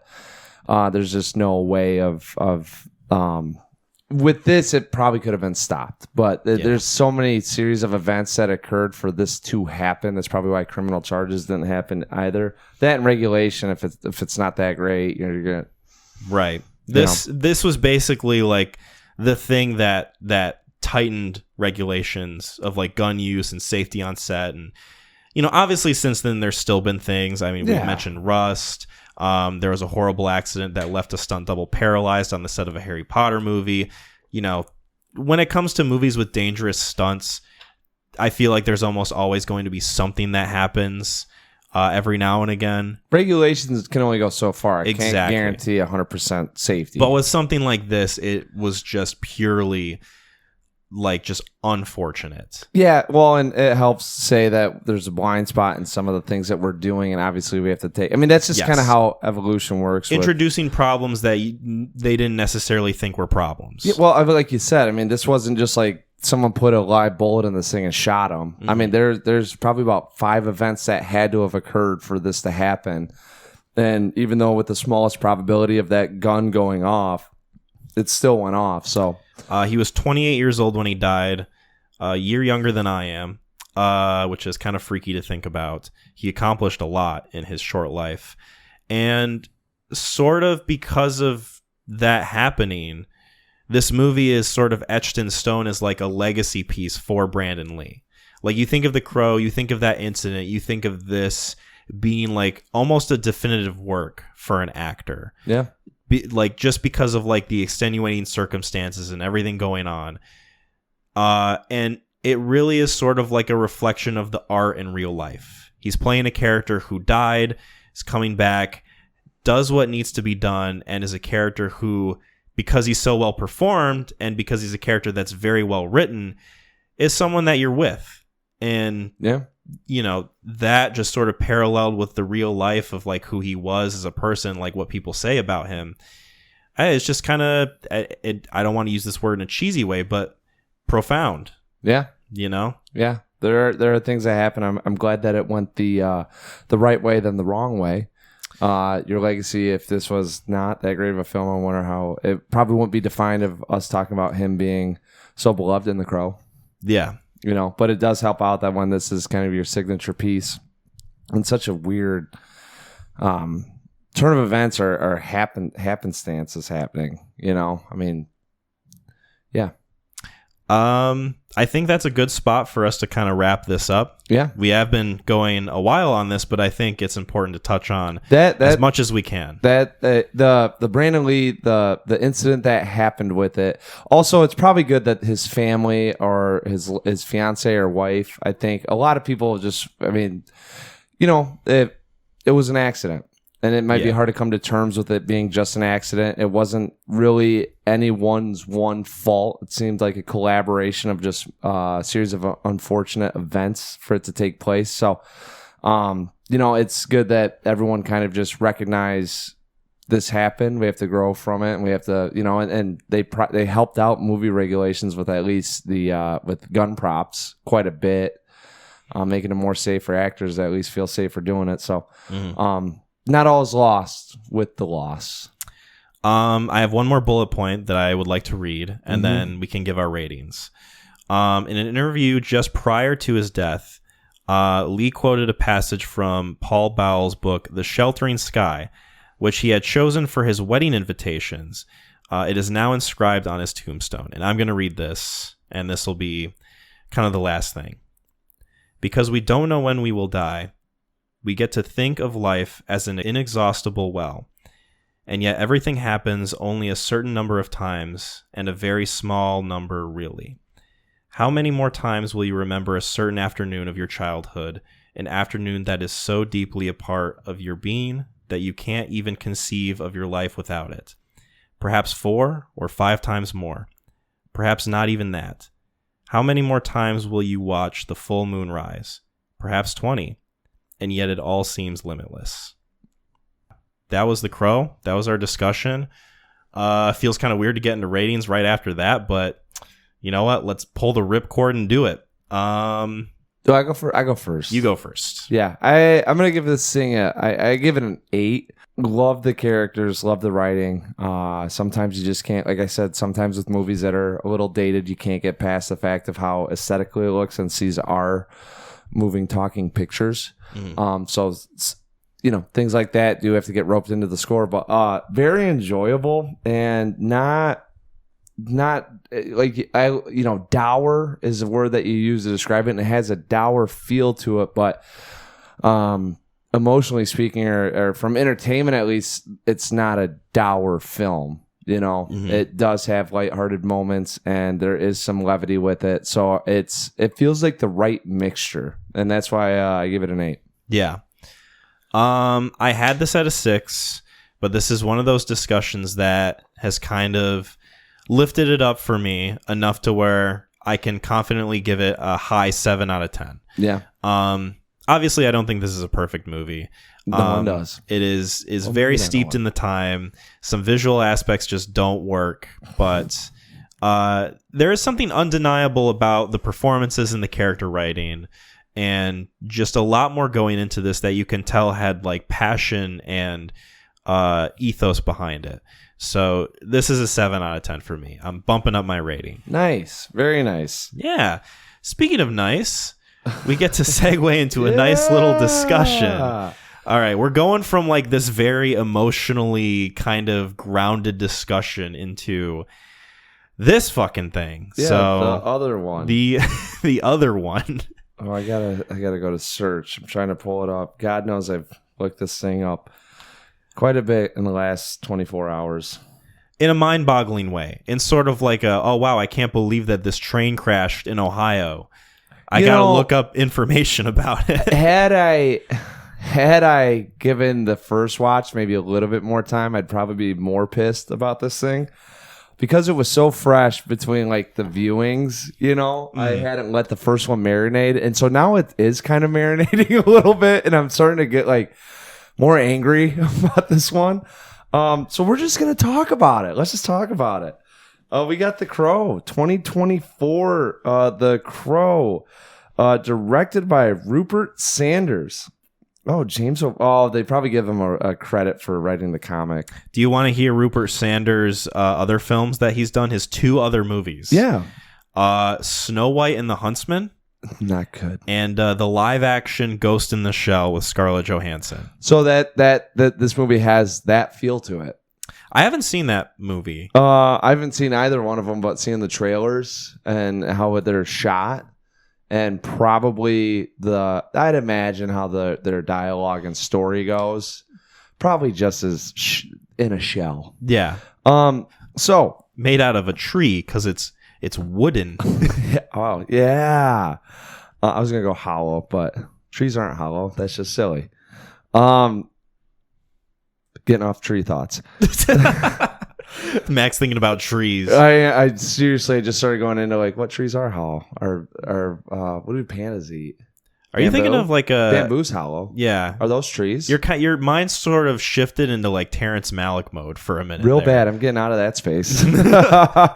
Don't want to be compared to him ever. So top billed cast: Bill Skarsgård in here as Eric Draven. Draven. Yeah. So it's weird because on Wikipedia he's credited as Eric. Yep. They don't really say. They don't say his last name, and so I'm wondering if that's a way to distance the association more. This movie, we'll get into it, but this movie feels so weirdly separated from the original. Oh my god, yeah. So that it is. There's a lot going on. Yes. We got Bill Skarsgård as Eric. We have FKA Twigs. I always say "fucka Twigs." Fucka Twigs. Okay, Fucka Twigs as Shelley. Danny Houston as Shelley. Vincent Rowe. And then just a whole bunch of other people that I don't think I really recognize or even gave memorable performances. No, a lot of the, not to be mean, but a lot of these guys felt like they gave direct-to-DVD performances. Yeah, because that's how it was written. Shit that you'd find in like a Bruce Willis movie that came out 2018, while he was collecting checks to keep his family afloat while he was dealing with his illness. God, yeah. Okay, so let's just, a little bit of exposition, unlike what this other movie did. we have it starts out with the same narration going on, right, leading about the crow and what the crow does, and then we hop in, I believe, immediately into the friend. Or no, sorry, it opens up with a horse, and now we know why Eric is so broken, you know, and the love for this animal was the only thing he ever loved, and to see it go so horrendously has left an impact in his life. The horse gets caught in a barbed wire fence, and it's like dying on the ground. Is it a metaphor for something? And Eric, like, the horse, I'm assuming because it's an all-white horse, represents like purity and innocence, and because like the world is so prickly and dangerous that it just got caught up in mortal sin. Yes. And Eric is like kind of saving it. Trying to while getting hurt himself, which is supposed by the world. It's supposed to mirror his relationship with Shelley later in the film. But continue. Yes. So then we get into a friend of Shelley's giving Shelley a call saying, I have the video. I found the video. I'm going to send you the video. We're going to reveal the video. And all of a sudden it's on the attack, right? So a little bit of the cold open aspect to it. Shelley hears about it. She knows that she's in trouble, goes to escape, walking the streets, bumps into a cop, pills, heroin, as she's being pursued by some unknown assailant. They grab her and send her into a rehab facility. And this is where I was first confused because I was like, all right, we're going to go. It shows a co-ed rehab facility. Yeah, it's ran by cops. And it's almost like a prison. Except it's like not prison. It's like forced rehab. Well, yeah, what you can do is there's certain things. So like with the progressive movement and law enforcement, you know, and with how justice is carried out, sometimes with the drug addicts and the people that are heavy abusers of drugs that get in trouble with the law that way, they're not looking to do harm to the world, unlike to themselves. So you can put them in some sort of confined area, keep guard, watch over them as you try to sober them up, rehabilitate them. So you don't really need the excessive force because these people aren't looking to get into fights or rob or, you know, do damage unto others. So that's the feel that I had, but you don't have a fucking co-ed. Like there's not we can both have open doors and hang out and see each other. Yeah, for a strict rehab facility that almost operates like a pseudo prison, they're very lax on the way they conduct their rules. Fucking confusing on the, hey, we're gonna have this guy who's gonna take his baton and fucking hit Eric with it, you know, like poke him in the chest. And then moments later, Shelley's gonna walk into his little suite and, hey, like, let's hang out. They're gonna like grope each other while the door's still open, and it's like, you guys aren't worried that like some fucking cop guard guy is gonna walk by and be like, what are you doing? Any sort of, though, I mean, if it's purely a rehab center, I don't think that's happening, right? Because now you're looking at impulses with behavior going on. Yeah, what if someone had like a sex addiction and they were in that place because they're like a sex offender or something, and then like, I don't know, they maybe a little bit more strictness is in order. Okay, yeah. So now you can see we'll finish it up. They escape in some fucking half-ass plot of getting away. Now we have to see how true their love is. They eventually get caught up with their assailants, and Eric makes it to the in-between world in which some guide, don't know who he is, explains the rules. His name is Kronos. Is it really? Yeah, that's what Wikipedia says. Okay, sure. Kind of gives us into what we're about to encounter after 45 minutes. So, The Crow, 2024, talked about by Kyle and Mac. Yes, this is a film that, because there are Crow sequels, we didn't really like touch on it at all. There's a whole universe of this thing because of the success the original one had. The original one made enough money to where studios were like, oh, there's some like juice in this if we can like squeeze more out of the orange. Yeah, and I will say there is, with the story the way it is, there's a lot that you can take and duplicate. you know, and put it into a almost like a different story if you wanted to, or kind of keep the originality of it. Yeah, the Crow can be kind of like a moniker that are taken up by like other individuals, and that's kind of what the sequels are. I think you could have, because Eric Draven is not in any of them. It's like some different dude every time. I'm sure, like they take the same kind of punchline, and then it's like just different ways of exacting something vengeance. Bad happens to this guy. He dies. He comes back. Because there's The Crow, City of Angels, 1996, The Crow Salvation, 2000, and then the last one before this was The Crow Wicked Prayer, which I believe stars Edward Furlong. Each one of those movies, you can imagine how they were received. Oh man, yeah. Not to poke fun at Eddie Furlong, but imagine little 5'7", you know, fire hydrant Eddie. Yeah, they just called the bird at that point. Up in a black leather jacket. No, he does have that teen angst look. He does, and it's on the poster. He's just kind of like, yeah, but he's got like his eyes brooding forward. That movie came out. He sort of got the John Connor hair, like over his face, dude. But you know, he went kind of like, instead of taking care of my body and doing like, you know, at least stay in an acting shape. Kind of was like, I will hang my hat on the fact that I can act. So it doesn't matter how I looked. I know I can act. And then you find out he can't do either. And I'm not, you know, poking fun at Eddie Furlong, but he's good when he's a child, like in Terminator, or when he's like the little brother of a horrible white supremacist played by Edward Norton. Both young Eddie. Yeah. Where like his impressionism and like that kind of lost look that he has in his eyes works to his advantage. Yes. But maybe not like a sequel to The Crow. No, not the third or fourth one. A fourth sequel to The Crow. Yeah, that is on. Well, whatever. He got paid. And that's my dream. Mm-hmm. That's your dream for him? Yeah. Is that he got paid for The Crow? Yeah, so this movie is sort of more of a, this is using the same character. This is sort of a reset. We're hoping that we can tell the same story, maybe in like a different tone or a different way. Because I want to read you sort of like a bit of like where fucking, what the fuck is his name? Rupert Sanders was in when talking about this movie. Yeah, this isn't him, but this is, I think, like Stephen Norrington. He planned to write and direct this, like a re-envisioning of it. Is the word he used. I know. I saw it. Whereas Alex Proyas' original was gloriously gothic and stylized, the new movie will be realistic, hard-edged, and mysterious, almost documentary style. Yeah, totally missed the boat. I don't know what the fuck that means, documentary style. But it sounds like he just kind of wanted to make this movie like, you know how The Crow could have been like even more cool and epic? Yeah. We're going to make that this movie. Yeah. We're going to take like a 21st century lens on The Crow. We're going to have him be like fucking angry and pissed and actually emo. And we're going to have him like do all these violent things.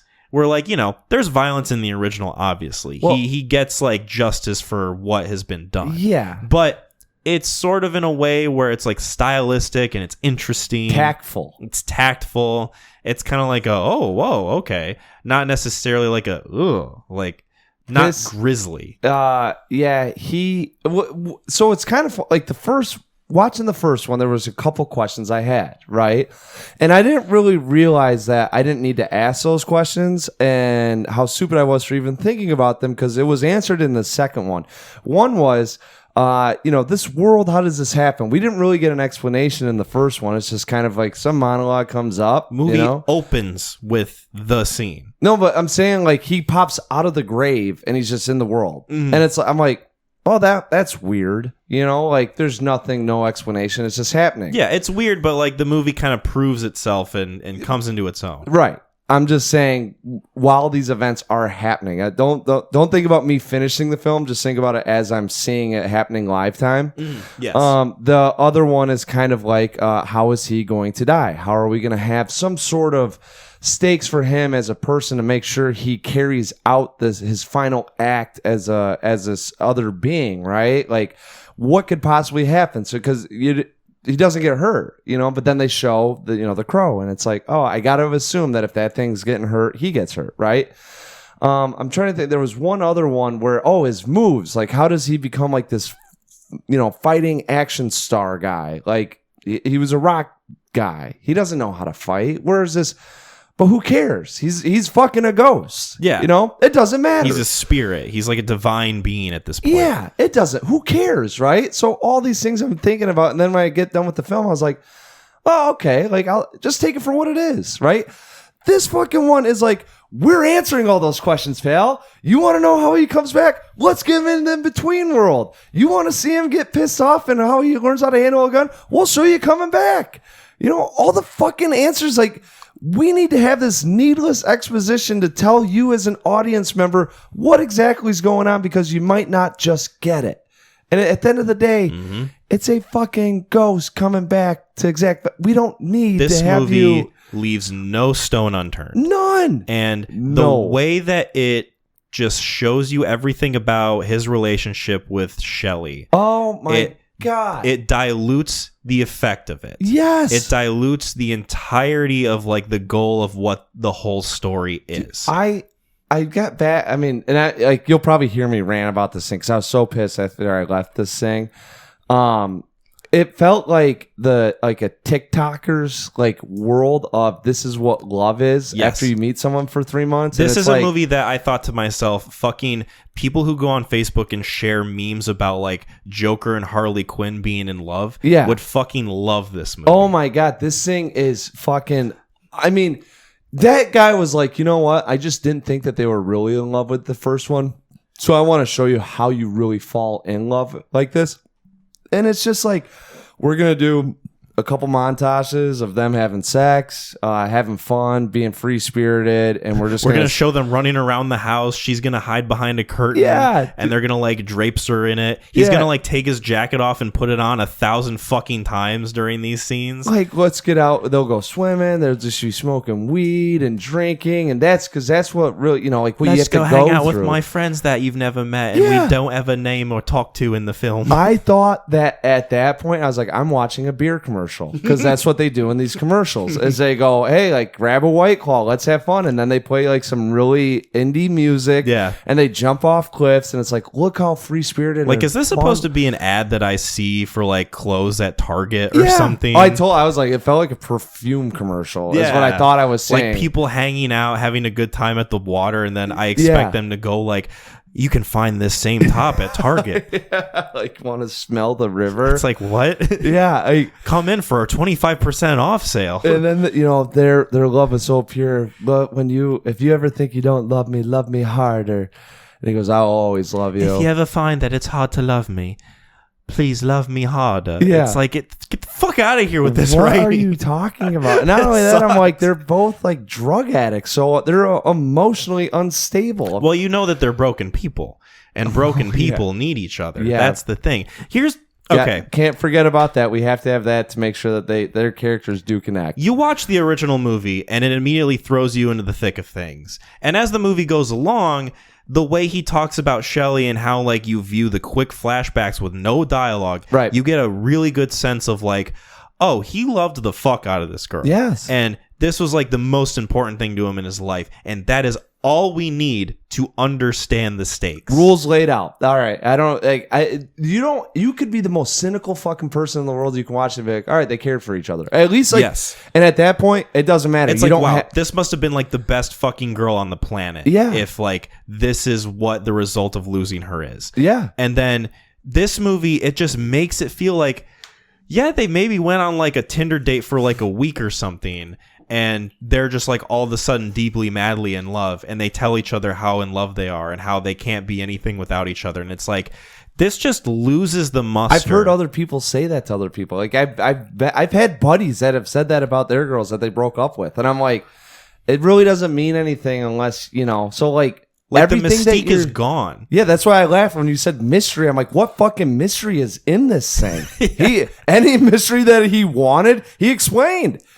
He explained it was like The Watchers. Like, just in case you guys are confused that this guy who's kind of living, not living, and you saw him get hit by a car, we just want to make sure you do know that he is dead and he's back in the spiritual sense. This is like if someone had watched the original movie and then, like, for 30 years after it, didn't even think about it after that, didn't even watch it again. And then someone asked them, like, hey, what's this movie about?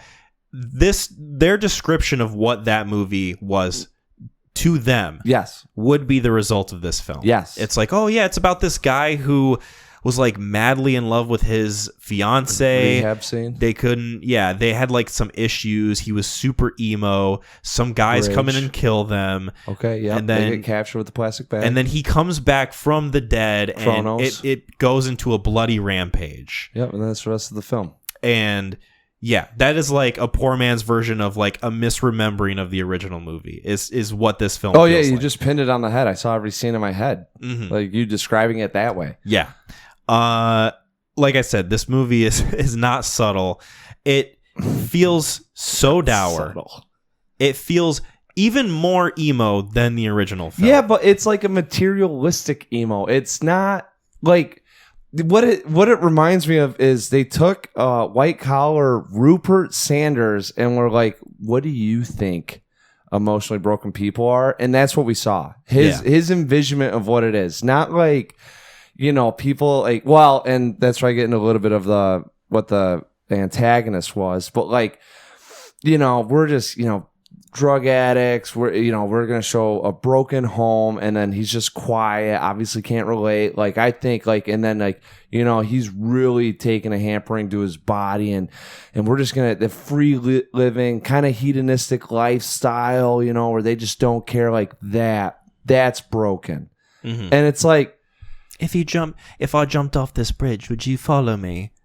It's like, I would. Yeah. It's like, Christ. Okay. Stop. Yeah.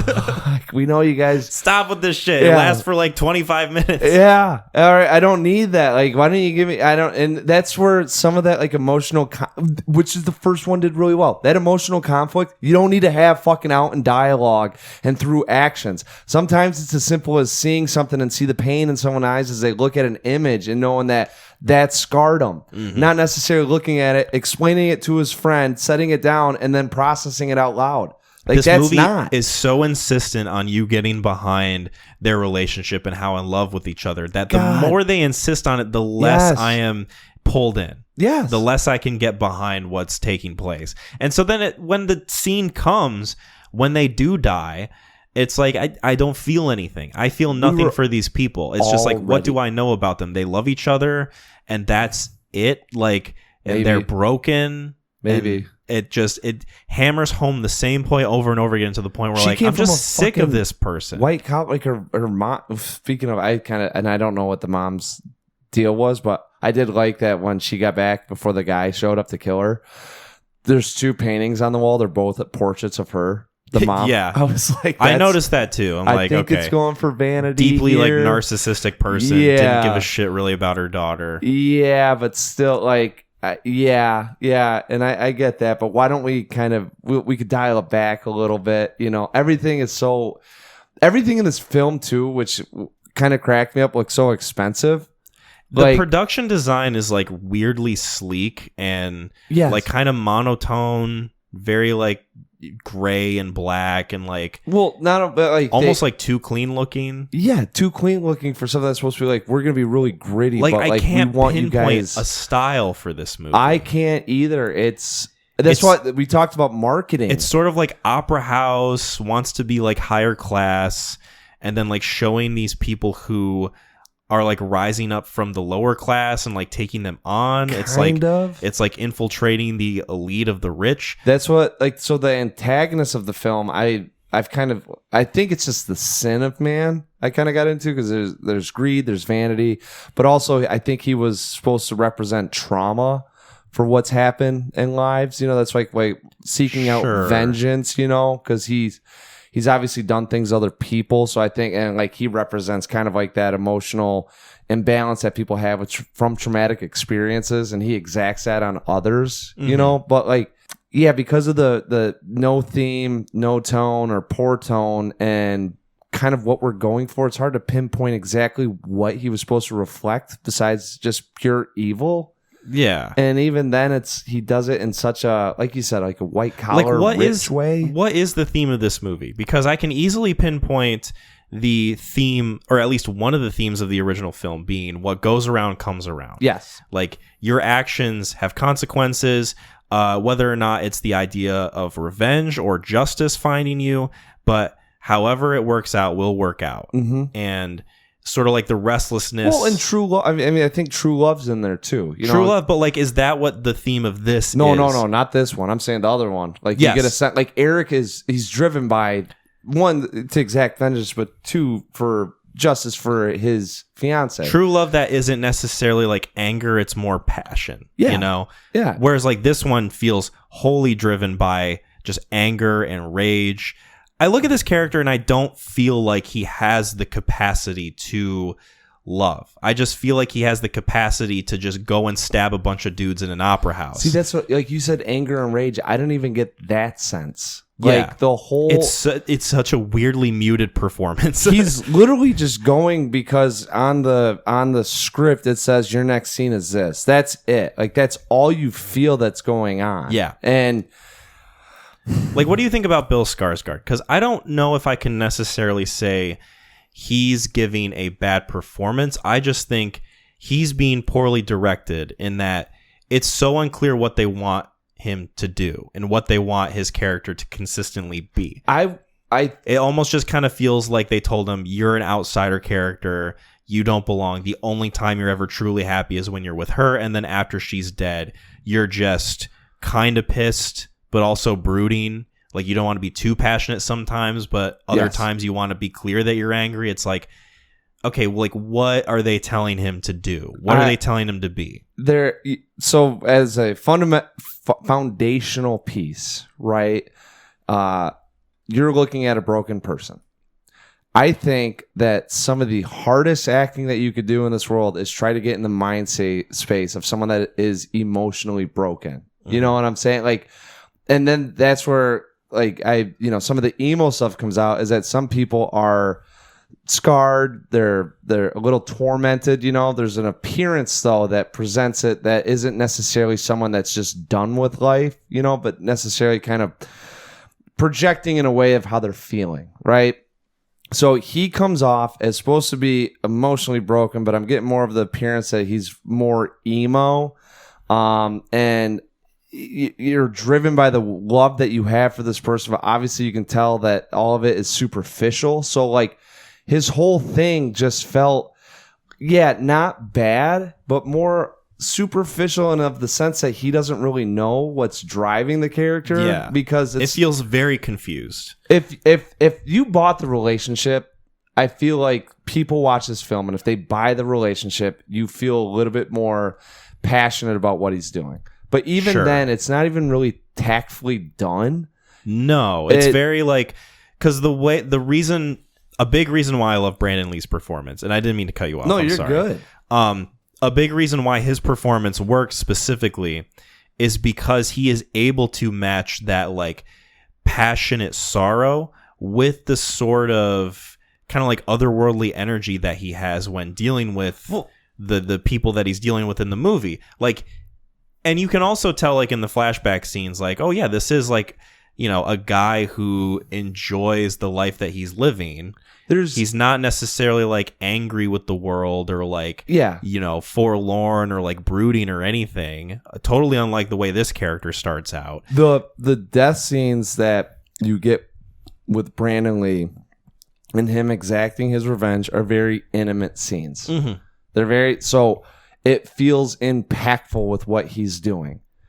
In this, it felt like this guy was like, let's have a little bit of a John Wick sense about this guy. Yes. And we're going to hang our hats more so on the action and how cool it would be to have this guy who can't be stopped, this unstoppable force, kill people. But when you do that, you lose sense of what he's doing it for. Where with Brandon Lee, you never, every time he caught one of those criminals or he was doing what he had to do, it was always with, do you remember me? Do you remember what I did? And it was one-on-one. Yeah. So everything was very impactful and taking steps to his ultimate goal. Whereas this one, it's like, hey, wouldn't it be cool if we had him at an opera house and we were kind of doing the opera thing with him? That's the huge hand-wringing I have about this movie. Yeah. Right there. Is a scene where I think on a technical level, it is probably the best scene in the whole movie. Yes. Like an impressively done action scene. Fun. I thought it was fun. It is fun. But then you think about the character. It's supposed to be fun. And you're like, yeah, is this supposed to be fun? Like, am I supposed to be enjoying watching this? You watch him deal with the bad guys in the original movie, and it's like, okay, he's like dispatching things that are supposed to happen to them. It's almost like he's like a force of nature. Yeah. Whereas like this movie, it's just like the biggest fucking school shooter vibes that I think I've seen in a movie in like some time. I didn't have, I didn't have that though. Maybe not school shoot, but like this guy is just going through and he's murdering these dudes. Like obviously they're attacking him, but like it doesn't feel like he has any like beef with these specific guys. You know? Dante's Inferno, right? Like if you're kind of pulling from that, he's going through the seven step rings of hell or whatever it is. Mm-hmm. This is one of those levels, so he's got to get through the henchmen to get to his ultimate goal. So that's how I took it. Was like, all right, this is just another obstacle in his path, right? So it's not like he's out there killing them because they wronged him. It felt more so as like, all right, I'm taking you down because you're stopping me from getting to the ultimate goal. But like we talked about with the scene, it's just a fun scene in an ultimately not fun movie. No, the movie takes itself so seriously throughout the rest of it that this scene just feels so misplaced compared to the rest of it. There was a couple that I'm like, this seems out of sorts here. Like we're trying to do like, something that we shouldn't be doing. Am I watching the same movie at this point? Because if this movie had any modicum of like fun or levity or humor or like anything that can tell you that, oh yeah, you know, we're kind of having fun with this, sort of the same way the original movie did, I could maybe get behind this scene being placed in the movie. Yes. But because it takes itself so seriously, it's this is like not anything like John Wick, which, you know, you kind of brought up the comparison. Well, John Wick, at least those movies are fun and stylistic. I'm saying they're tongue in cheek. That's what I'm saying. It was that in the sense of this guy going like, I feel as a director, like with the first one, okay? Because the first one, I'm like, dude, he can't be stopped. How like sick would that be? And they kind of do that at the very, like one of the last scenes before he gets to Michael Wincott, where he gets into and he's taking everyone out, and it's just like a lot of, you know, like side shots of people getting shot and hands in there and stuff. In the original Crow, I think he saw that and was like, how awesome would it be? And I agree with it. Would it be to see this guy just can't be killed? You know, and now we can do whatever we want. By itself, isolated, the scene is good. Yes, that's what I'm saying. Mm-hmm. Like, but it doesn't fit in with the whole tone of the rest of the film. Not at all. Not at fucking all. And that's what I was saying. Like the John Wick, I use it as a comparison because it's fun. Both scenes are fun. Like a John Wick clip, you could take out at any point though, but at least it matches its own tone. Yeah. And I think that this guy was like, let's get creative with this one scene. And it's like, yeah, but dude, there's no like rhyme or reason. Like I agree that it's fun, but like at the same token, it's kind of weird. It's the only scene that's like that. It's not like it's a movie that has like hyper violent action like that throughout the whole thing. Yeah, like other than maybe the car scene, which he doesn't even kill. I think he kills like one dude or something. Yeah, something like that. Like he's creating hell. I know that. Yeah. It's not like he's going through mowing down scores of men throughout the entire film. Like, this is the only instance of that, and it's like a build-up, but shit, it's like so segregated from the tone of the entirety of the film. I love that they have the opera going. Like, it's a decent setting. Like, this movie doesn't look terrible. No. That's how, you know, you've heard me going like, you know, movies nowadays, they don't look bad. This thing doesn't look bad at all. I mean, I like the griminess, the sleekness of it. A little bit of trying to get into that mind space of what you'd imagine kind of like a rundown city looking like. And it's like it's beautiful, but at the same token, like it doesn't have its own feel. Like No. you never feel that the city is ever bad. And you know, the other thing too is like they introduced the villain so early that you attach all of your problems with what you're seeing onto he's the guy. As with the first one, Wincott is not introduced until 40 minutes into the film and you find out other people are working for him. Mm-hmm. They do that so well in the first movie. And then this one, they insert the scene where he's in the plastic room with the friend of FKA Twigs or whatever. Yeah. And he like whispers something in her ear and she kills herself. Yep. Sends his soul down to hell, whatever. Yep. And it's like this scene is in here purely to show that this is a bad dude and that you don't want to fuck with him and he's the villain of the movie. Yep. And it's so transparent that way. I love the way they do it in the original. It's the build up. Yeah. It's like, oh, these guys are just like the fucking pawns and Michael Wincott is the king. And you don't, that's why it's awesome because you don't know that. Like literally it could be a standalone if those guys weren't working for him, right? Mm-hmm. Like, don't you think in the first one, obviously it helps out, but they could have, him going to the exploding car, like getting to that point could have been the finale of the film. Mm-hmm. Like I felt like in that he would have hit everything he needed to hit. Yeah, he like kills the main guy that like assaults him and assaults his fiance. Yeah. He essentially does what he needed to do. I mean, yeah, exactly. And that, again, this one, it's, hey, we're gonna lay it out for you real quick, just in case you guys aren't certain where this is the most evil motherfucker you will ever have come across. And he's not even like a evil Earth. Like, okay, so he gets someone. No, he's just some kind of boring old guy that makes people commit suicide every once in a while. Yeah, well, that's like, and like that is despicable. But in terms of, all right, how bad do I really have to hate this guy for that to see it? Like, you see it the first time, and you're like, okay, he's a bad dude, and he's been doing this for a while, but I've only known him for 2 minutes now. Yeah. You know? Like, Michael Wincott feels like a character. This guy feels like some grandpa they pulled out of an Ozempic commercial, and they were just like, hey, how about we have you be an evil demon man? And he's like, I could be an evil demon man. Side effects include heartburn, nausea, sending your soul down to damnation, indigestion. Yeah, he and I didn't mind him. Like, don't get me wrong, I didn't like the character, but I didn't mind his acting performance. No, I mean, the only performance I think I would really bump up against is FKA Twigs. I was not a fan of her in this movie. She was so one note. It felt like she was just confused the entire time. And anytime there needed to be any sort of like emotional weight added to anything, her acting did not help at all. No, I think they really just got her for the close-ups. This film, like, let's just get into the like real quick, and we can hop back into that. Yes, this thing is so fucking mismarketed and hitting the wrong demographic that it will, like you said, it made $4 and a gift card to Wesco. Like, this thing is rated 17. There's no one above 17 that's gonna go and watch this, right? There's anyone that's of my age watching this is like, this thing's written god awful, and it's really like shown for people that are 14 to probably, I'll say 18, 19, right? Some people that are still kind of living in that TikTok social media world.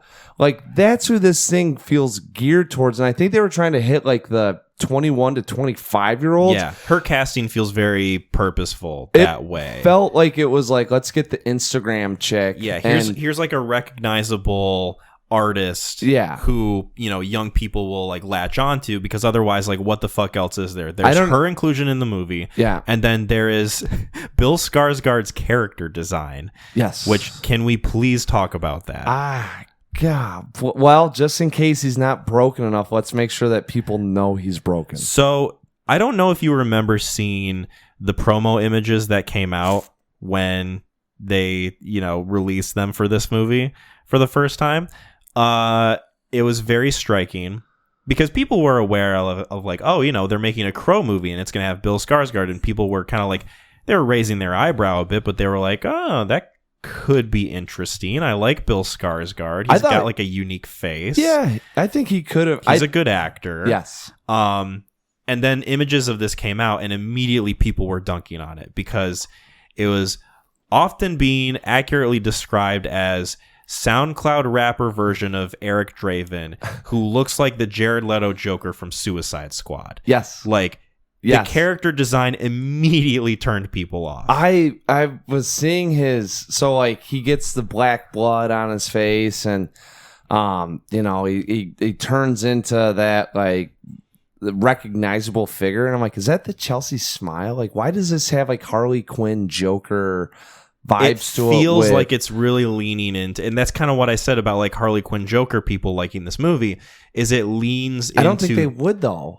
Like, I don't know, man. Some people are they're forgiving when it comes to shit like this. I've seen comments on Facebook being like, I thought this was better than the original. Oh, man, that guy. And then I click on their profile and it's like, I don't vaccinate my kids. It's like, of course you don't. Yeah. So then this fucking movie really is leaning into like, oh, you love like the Joker and how broken the Joker is and how he looks. Yeah. Imagine an even sadder version of the Joker. We can kind of do that with this. Trying to be. Like, that's where I think the Joker's more sad than this guy and is like manic. He's gotten to the sense of just being manic, right? The Joker's like insane. Yeah, and like, but he's lost his mind. It rightfully played off like with what at least we got in the Joaquin Phoenix movie. Mm. Like, that's totally believable with how he's gotten there, right? Yeah. This one is like, if you walked up to someone and had them describe what they think that is because they've never felt it or seen it, this is what you'd get. Yeah. It's like,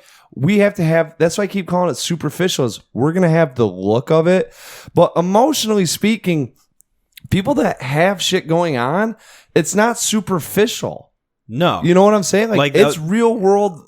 I'm being affected at a core level of my person, And this never fucking felt like that ever. It was like, we're going to have the look of it.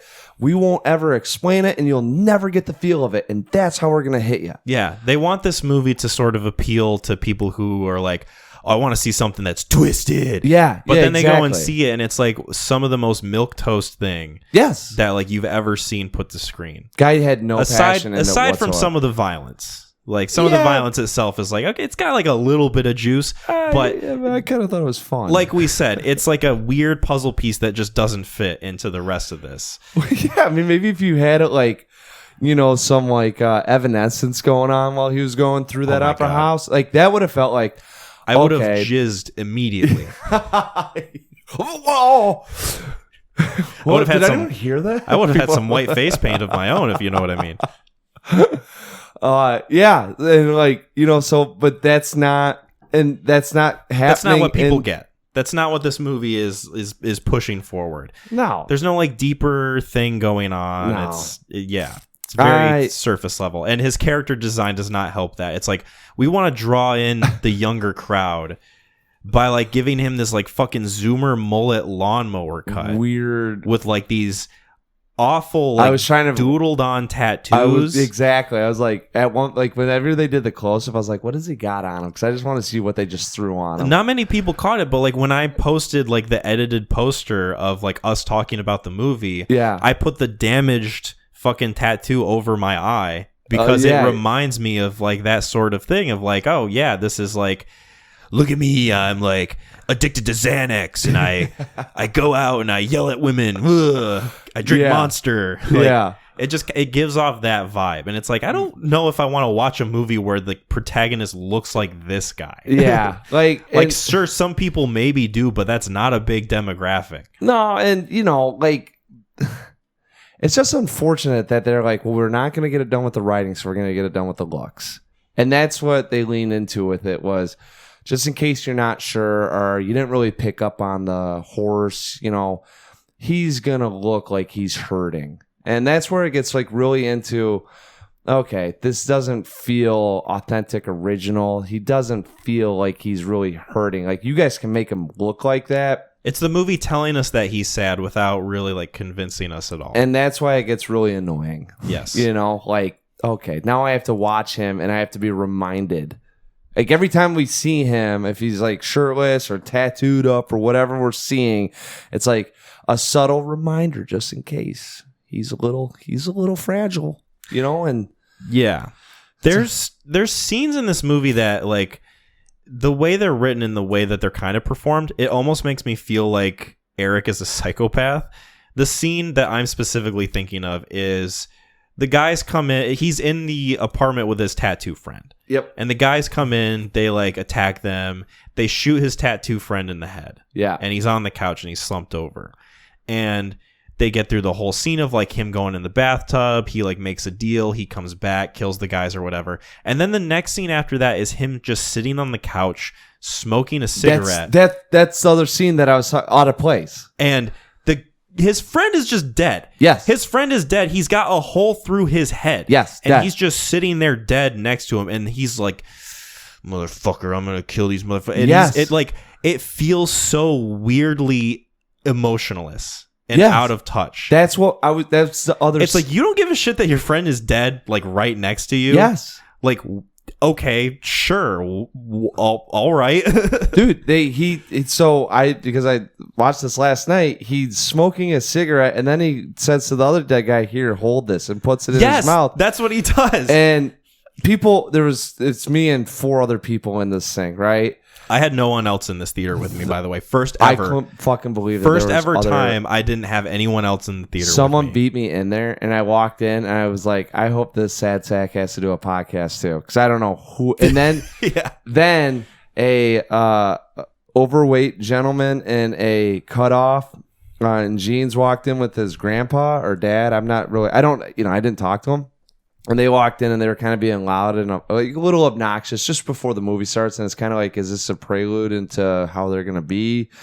And then a woman walked in with them afterwards. And I'm just thinking like, why are they here? Why, when if someone came up to me like, why'd you see that film? I'd be like, I do a podcast and it was recommended, so I have to see it. Yeah, you have like some defense. I have an excuse of why I'm in here at 7:50 on a Monday night watching the sack of shit movie, and I just see these 3 people walk in and they're being loud and obnoxious, and I'm like, oh, that's your typical moviegoer. Mm-hmm. Hey, let's go see a movie. Well, what's out at 7:15? Oh, The Crow. Who's in it? Well, who cares? Let's go watch it. The clown from It, I think, maybe? If they know that. And I'm just thinking, like, that's your typical... So that scene happens, and I am watching this like, what is... Okay, so maybe he's... I'm gonna get into why I was pissed and kind of just out of it at that point. And he does the here, hold it. And they all laughed. And I'm like thinking in my head, like, that is an appropriate spot to laugh at if this film didn't have this tone. If this film wasn't going for whatever the fuck it's trying to go for, that could be a moment of levity and fun. But like you said, he's emotionally broken. He's got all his weight and passion attached to this girl, and his friend's dead next to him. And he's like, "Oh, I'm gonna joke around here because I'm about to kick ass." And I'm like, it feels cold. Yeah, it feels very cold. Fucking detached. Yes. Almost deranged, I would say. I don't know about like it. Yeah, but you're thinking like the character, yes, but I'm thinking about the guy fucking that wrote it and directed it, and I'm like, why is this in here? Yeah. What is this for? We haven't laughed once. Nothing's funny. You explain everything to us, and now you have this moment of levity with this Fred dead next to him? Like, yeah, it's weird how they pick and choose like the times that they try to emulate a little bit of the old film that way. Let's just think about it. Like, I'm an emotionally broken guy. My friend's dead next to me. I'm going to be really pissed off and like ready to go. Not like, oh man, hold my cig. Let me look up. Oh, phone's unlocked. Hey bro, where you at? We're at the Opera House. Sweet. Yeah. Like, what the oh my God. Kyle, this film is so poorly written. I was watching my fucking clock the whole time. I was so mad. And I was yawning. I thought I was gonna fall asleep in this thing, and I was laughing. Like, how could we have all this action going on, and I want to go to bed? Mm-hmm. So the original movie was 102 minutes, and this one is 111 minutes, almost 2 hours. You definitely feel the length of this compared to the original movie. Oh my God. I thought it was 2 hours on the nose. Yeah. It was 8:55, and I was like, I have another hour to go. It was kind of nice watching it just purely by myself, literally no one else in the theater. Yeah, you can do whatever you want. Hop on your phone. I saw it after I watched a movie, Strange Darling. I don't know if you've heard of that film. I have heard of that. That's a recommendation because...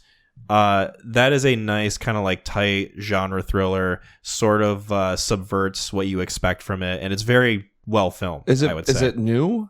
Yeah, it's new. Okay. I don't know if it's still in theaters. It was kind of like a smaller seen the indie promos thing for it. Yeah. Yeah, I liked it a lot. And then immediately when that movie was done, I got a ticket for The Crow. It was like my first ever double feature at a movie theater. Oh, wow. Was that and then this. You can imagine the experience of whiplash I had going from one to the other. Dude, this thing, whiplash. Yeah. This thing's like going 5 miles an hour in a golf cart. This is like on the Thunderhawk at Michigan's Adventure. Dude, you went shivering timbers and then you're like, you know what? I'm going to hop on the flying trapeze. Yeah. Well, first I went on the Funnel of Fear. That was Strange Darling. And then I was like, oh, I had a lot of fun. And then I went on Shivering Timbers, seeing The Crow, and I just went, my bones hurt. Yeah. Why do I feel like someone beat the piss out of me? Dude, I got my issue kind of because you're just your one issue? Not one, but there's the whole okay. Scenes that fell out of place. We've nailed 2 of them. The other 3 is Kronos. For some reason, we have to have some sort of exposition and reasoning as to why we're in this other world where we're limbo, maybe. No, he doesn't even explain why he's there, which I had to crack up because now we have to explain what the Crow's doing, and he doesn't even get explained why he's there. It's just there. So now we've had 2 layers onto this shit that we didn't even need, right? Well, apparently, Eric watches the video of what Shelley does and has doubt of his love. Okay, it's already been laid out that they can say both of them if the love is pure, and the only issue with love is doubt. So he watches the thing. Eric gets into this whole weird, who is this person? It's like a crisis of faith sort of thing about how he perceives the person that his like girlfriend was. Okay, yeah. So he's and like her character. He's already kind of come back, gotten hit by a car, shot, killed several people. He's already on this investigative tour. He knows what this person kind of does. He's been alluded to by Kronos, I think, the first time with it. So he's got a little bit of an understanding. Watches the film. The film's not even. It's supposed to be like a snuff film. And he's supposed to have this like weird, like appalled and aghast aspect to it. But it's like, all right, we've already had a lot of the elements of like, I don't know, otherworldly things happening. Like, how is this not believable? Or why would you ever think that she was just doing this on her own? And it clearly shows the guy whispering and kind of setting her up. Mm-hmm. So he sees it, is not sure, gets back to his tattoo buddy, who then goes, bro, you doubting your love? And then the guys break in. I forgot that they had that conversation beforehand. Mouth just went like this. Where like they talk about verbally how he's doubting like his love for her. Out loud. Like not even like I can't believe this guy said fucking he wanted this thing to be mysterious. Like nothing was mysterious about this. No. I even said before the guy said it, I was like, oh, he's gonna doubt his love. He goes, bro, you doubting your love? And then they break in and I'm like, how? Why? What are we doing? And then he gets shot and he goes back down and Kronos is totally like, bro, man, you fucked up. Bro, you're you dead. Doubted her love. Yeah. I can't believe you. Yeah, you're going to have to go to hell now, buddy. I'm sorry. Like, thought you were the guy. You're not it. Tough cookies, man. That's how it is. And then, like, because we have to believe it's so pure, I will sacrifice myself for her. Me instead. Me for her. Yeah. And I'm just like, you know, I bet you could have said anything there and he might have pulled you back up there. You might not even have to go to hell, man. It is such the fucking like Facebook couples thing of like, I will go to hell for you. Yeah. I will give my life for you. I will lay it all down for you. I'd do anything for you, girl. We might have our moments of doubt, but in the end, I'm always there. And it's like, Jesus fucking Christ. Oh my God, I wanted to see him get slapped with like a bill they can't pay and how they handle it. That's all I wanted. Let me see something real. Tire goes flat. It's like they got to change it. It's like the first scene from Triangle of Sadness. Yeah. Let me see it. Give me some sort of like tension here. I want to see how they handle it together. Yeah, right? Like nothing whatsoever. Oh my God. That happened, and I was just totally checked out. Well, it's easy to believe that, you know, maybe he would doubt her love because they've only been together for like a week and a half, maybe. Oh, sure. I mean, I could get behind that, but like, let's do it something where like, you know, she's having sex with like 4 other dudes or something like that, where it's like, oh man, that's not it. Like, They show the video. He walks up. The dude whispers in her ear, and you can see that her eyes roll. And then she gets up and goes stabs. Her eyes like go black, and then she like does it under the possession of the demon man. And it's shown in the video. And like, okay, it's shown in the video. Even if we're a person watching this and we go, man, what the fuck just happened? Other people have been killed because they obviously have seen the video and have enough interpretation that that's what happened, right? Like her buddy was there and was like, people who just see it naturally assume that like this guy's fucked and he's evil. We need to expose this shit. Yeah, get it out there. This guy's like, the video could destroy me. It's like, what are you worried about? You're like a literal demon man who can tell anyone to do anything. You're gonna get arrested, dude? Yeah, right. You're just gonna tell the guard to like kill himself and then let you free in that order. Oh, by the way, how about the escape from the rehab center? Oh, they got the ankle. That's why I told you I didn't know what it was, because they had ankle bracelets on that were strapped up by a rubber button. Yeah. They literally just like went down and was like this Fitbit here. Well, they just climb out the window too. Well, but that's what I'm saying. But they took off the trackers because they have to have them tracked, but yet they don't have to have any sort of like confinement or not allow them to escape. And like it shows the trackers, and like your rubber circle that's got like the button that goes through it and just holds it there. They unclasped it. It wasn't like they had knives. There was nothing clever about it. Yeah, they were just like, it was like, oh, my backpack. I unclasped it and took it off. Yeah, just propped it down and then went, hey, look, a window. We could get through that. Yeah, like. It's like, I need to wash my wrist. Maybe like take this shit off real quick. Yeah. Yeah. I mean, what the fuck else is there to say about this movie? Like, I think we've pretty much... There's a lot that you could say. There's a lot of anger and frustration with it, but... we probably do need to wrap up here soon. No, though. we so can't. Is there any final thought on this The Crow 2024?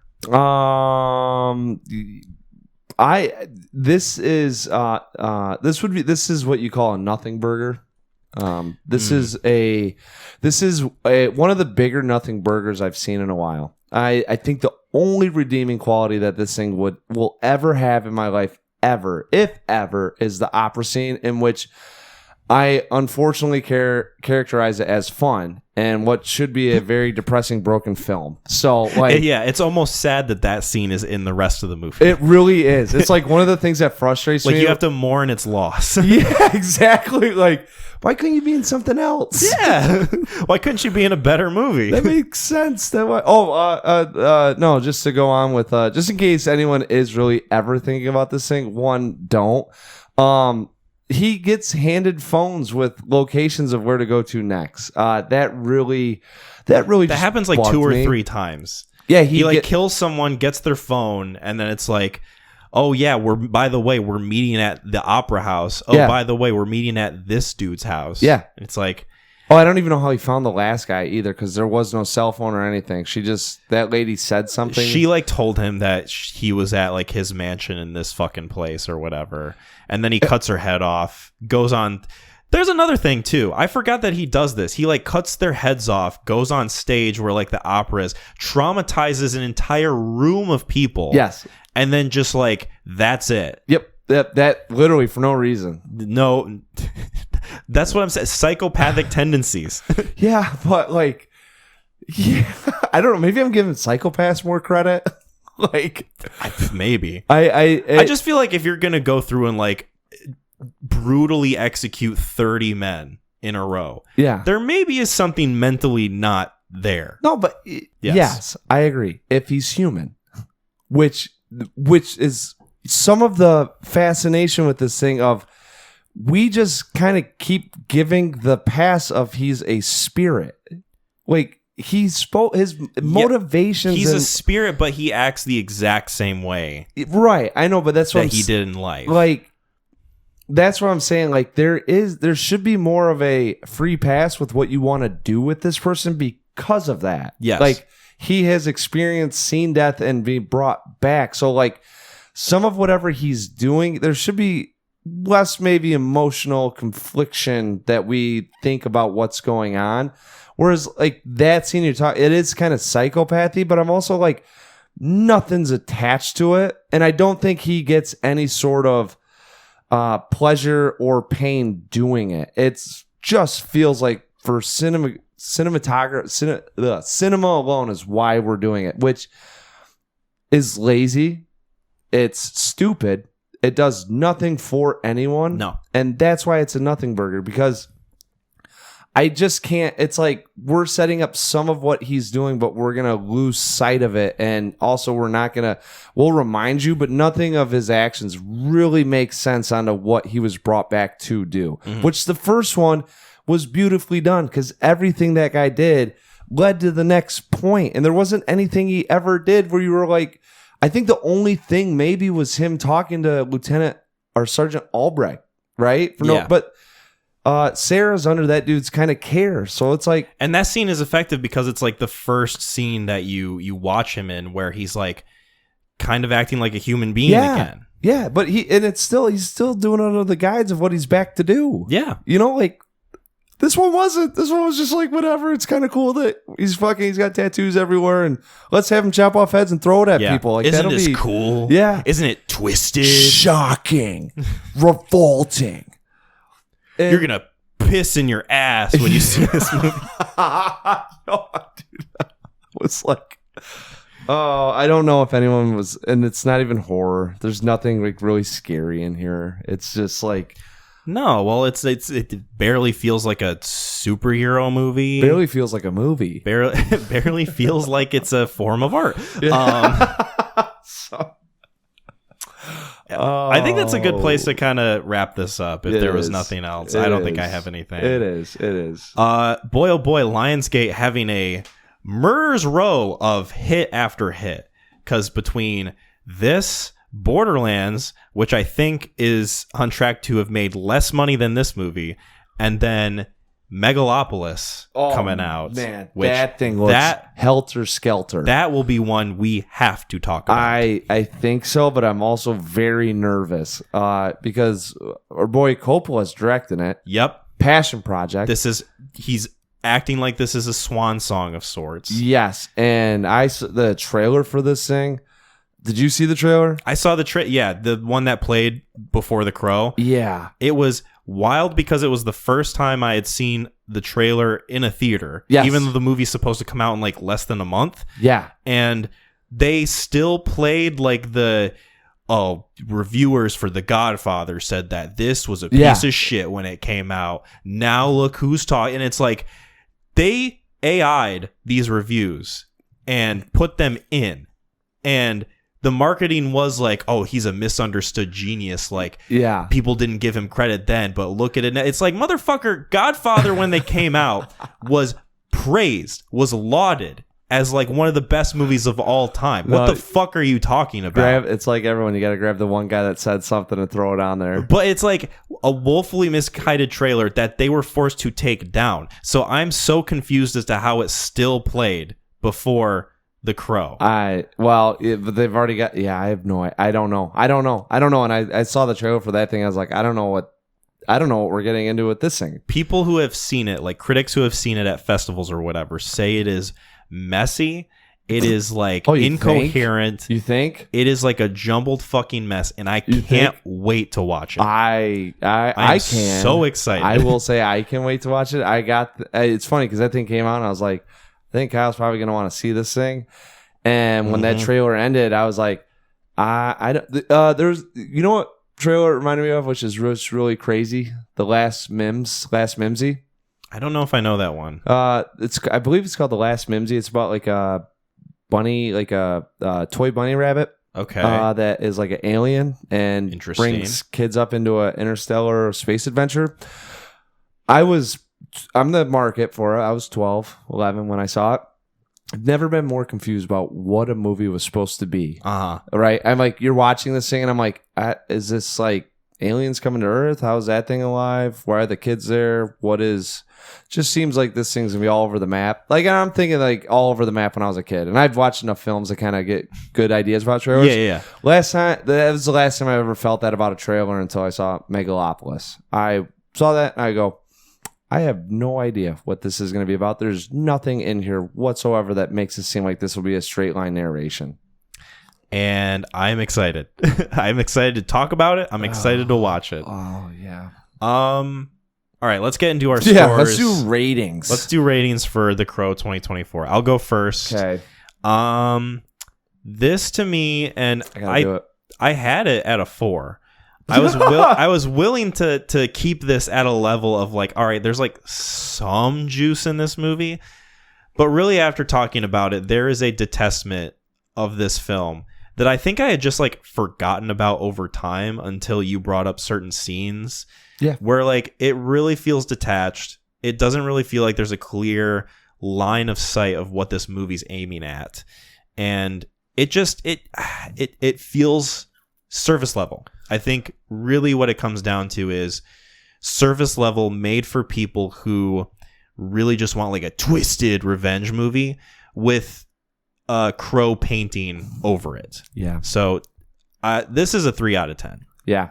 This is the stamp that I'm putting on it. And if you raise my soul up from the depths of hell after this, then probably won't bump it up.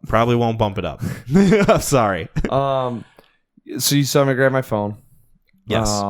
I had this at a 4 out of 10. And historically speaking, 4 out of 10 is usually the lowest that you can go for me.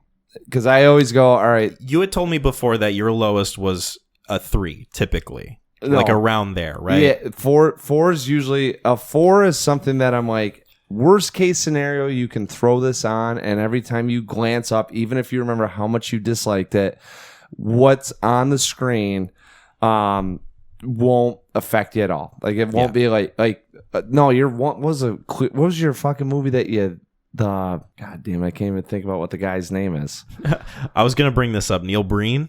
Sure. It's Fateful Findings. Is that it? Yeah. That's the only movie that I have known you to give a 1 out of 10. Yes, that is like, if I looked up at that thing, I would go, oh God, this looks so bad, and like turn it off. Like this usually 4 out of 10. Oh man, I'd keep it on, baby. Play it again.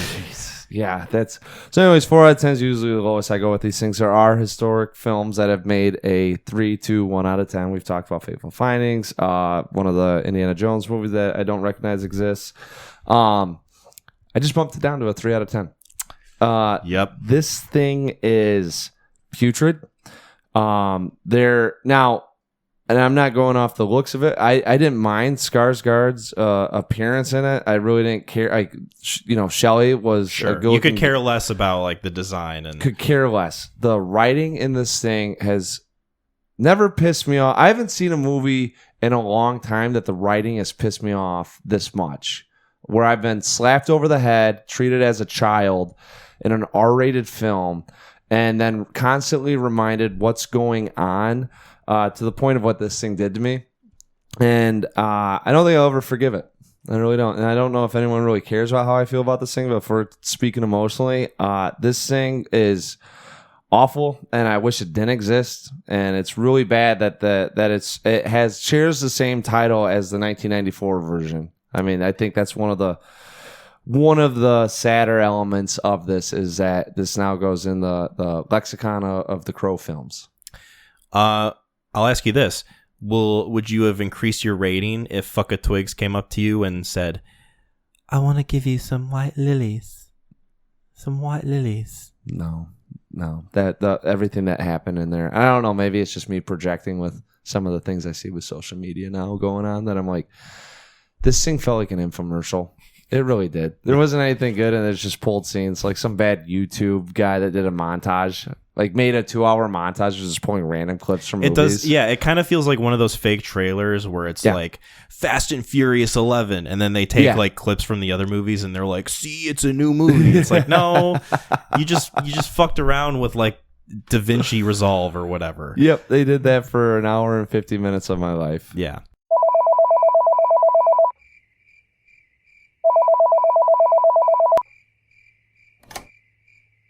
Night Call with Sam Parker. On the night shift, but it would be on the night call. I'm on a walk. You gotta show Mackie this. Calling from our walk. It's my first one with the doggy and the baby. And we're going through the fairgrounds right now. Horses are out. He keeps stepping on the stroller. I added another element into this by calling you guys. But I'm catching up on episodes. been kind of busy with football, and I just listened to Twisters and Sorcerer, and obviously we saw it in the theaters, but we had a date night oh God, I thought those were gunshots. I thought they were putting down a horse. Oh, that was freaky. Nope, horse is just stomping. Looks like it might mate something. Anyways, so I listened to your guys' episode on Twisters and Sorcerer, and I just watched Twisters again with the wife for date night. We bought it. We were kind of excited for it. And then I was like, man, they screwed up so much in that movie. It was depressing. Like, in what world should we be with this fragile PTSD, watch out, Rumler, tornado tracker? Why can't we be with the Cowboys for the narrative? And I want to see some backstory on those guys. And also, too, it would be nice that they're not all one-dimensional.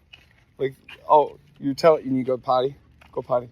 You're telling me the guy with the glasses is the nerd that knows all the facts, and the one country dude, like they didn't give any character arc. The most depth they gave was when they went to that town, and it's like, oh, you mean the reckless outlaws actually care about people? Like, why wouldn't they? Who wouldn't be like, also be like, hey, be responsible when it comes to tornadoes. And in fact, we've saved a lot of lives, which is why we're really into this. But like, I don't know. We're just with the one that's like afraid. And it was, like that'd been a great B storyline. And then don't get me started on the mom. Like, I'm talking when she shows up. I've never been in a theater because she shows up in the movie. She's coming from like a shadow in the dark and like comes out, and I know every person in that theater, including myself, was like, oh, Helen Hunt, like, it's set up, it's right there, it's the most obvious thing on the planet, it's happening. And then she shows up, and I just immediately, when I saw her, I just started thinking of Iron Claw, because she's the mom in that just is like, you don't cry at funerals. She keeps putting on the dress, like slowly losing her mind. And then she's like she just plays a wet blanket in a lot of movies. And then she's supposed to be like comic relief or what? It's so miscasted, man. And here's my number one thing is I was looking at this cast, and in one scene, you've got the next Superman. He's the dude with no personality with the hat. He's the next Superman. And then you've got the lead from one of the biggest musicals of the last 10, 15 years. Like, there aren't any musicals, but Seaside Heights or whatever that's called. I don't even know the name, and it's supposed to be a big musical. But there's no musicals. So, like, at least this guy has something. And he was the star of that movie. The dude that did Hamilton made the next one. It was something called, it was like Shore Heights, Seaside Shore, something. I'm not going to think of it, nor do I care. And you've got those two. You've got the lead of the film, who's also the gal from Where the Crawdads Sing. And then you got Glenn Powell. Like, just a bunch of stars. And I didn't, like, they didn't feel like stars. And to give you a description of that, or like what that feels like and looks like, is picture Once Upon a Time in Hollywood. Like, you're gripped because Leo and Brad Pitt are on screen together, and they're just hanging out watching TV. But they're stars. It's that star, like, you have to make them. They're big names. They're already stars. Present them as such. And with that being said, I couldn't stop watching the movie. Like, I'm watching it, I'm like, gosh, they're in the cars again. They're just driving fast. Here come the white cars. Get out of our way. Here's the redneck cars. Speaking of stars, one other thing. I saw the one chick who's the buff gal from Love Lies Bleeding. So she was second lead in a pretty, probably like a blockbuster movie. Like one that came and went by in theaters, but If it's streaming, you're going to watch it. Like kind of it's a sizable film. It's got some weight to it. Got good reviews. What's the first shot we see her? She's kicking open the door and yelling, "Y'all want t-shirts?" Holding them up, shaking. Yeah, woohoo! It's like, you couldn't have gotten her any cornier and any lamer and less of a big presentation. And then she never, the most she gets is like when they're, chasing a tornado and she's like, "Hey guys, be careful up there." Like there's no story arc with their character arc with these people. But I couldn't stop. I kept watching. And then when I was like, I'm done. This is too much. I can't handle this. Why is everything in here so redneck and old?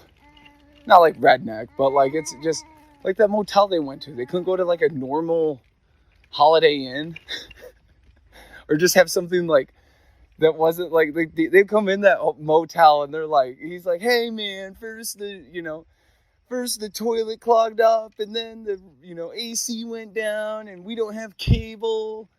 And even the one town they go to and there's a movie playing, it's like it's Frankenstein. It's like 1933 Dracula. Like hey, here's an idea. I don't know.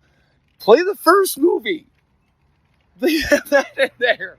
Is that so hard? There's nothing related between the two. At least you'd have one Easter egg for the fans. Or The Shining, in which they play in the first one. So, like, they play The Shining in the first one, which is already an old movie, but it's a classic, and it looks cool as heck when that tornado comes in. And this one, the wall falls over, and it's a black and white movie. Like, yeah.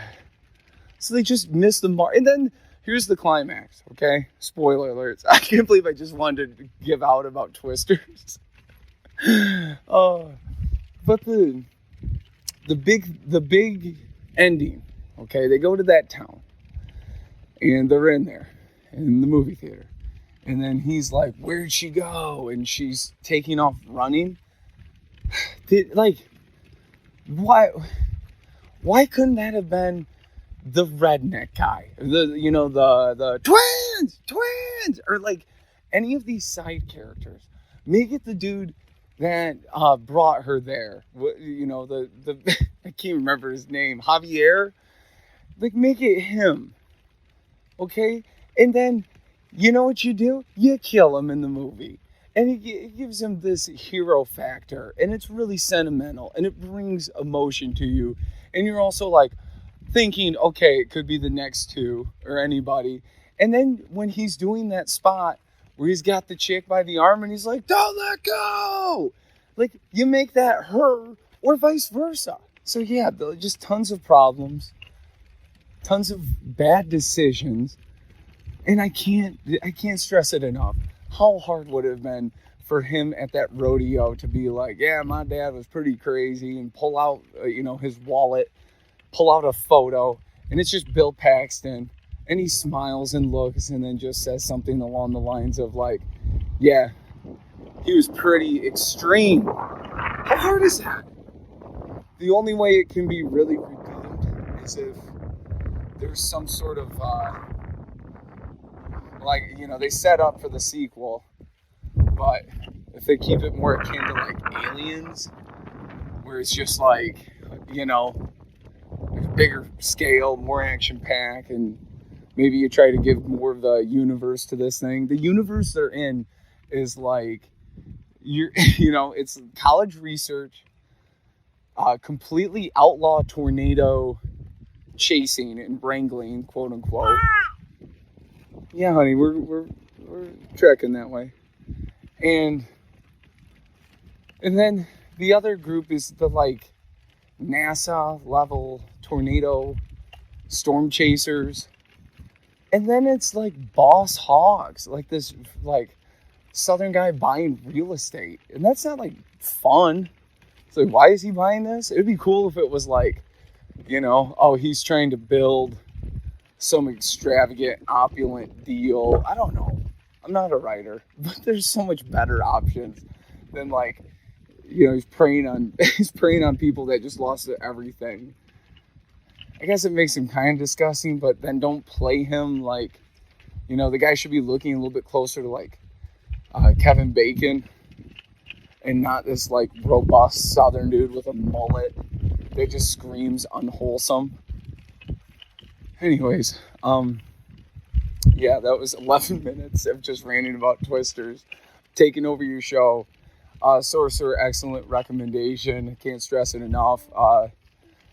We were speaking to the team, and I probably came down to the 11th hour of deciding to put that clip in my presentation of the bridge. Just so, people would have seen it, like just see this. That's, I was going to shoehorn it in. But anyways, that's all I got.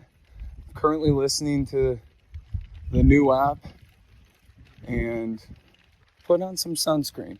I think that's all I got. Well, last part before we get into recommendation. Oh, yes. I have reviews.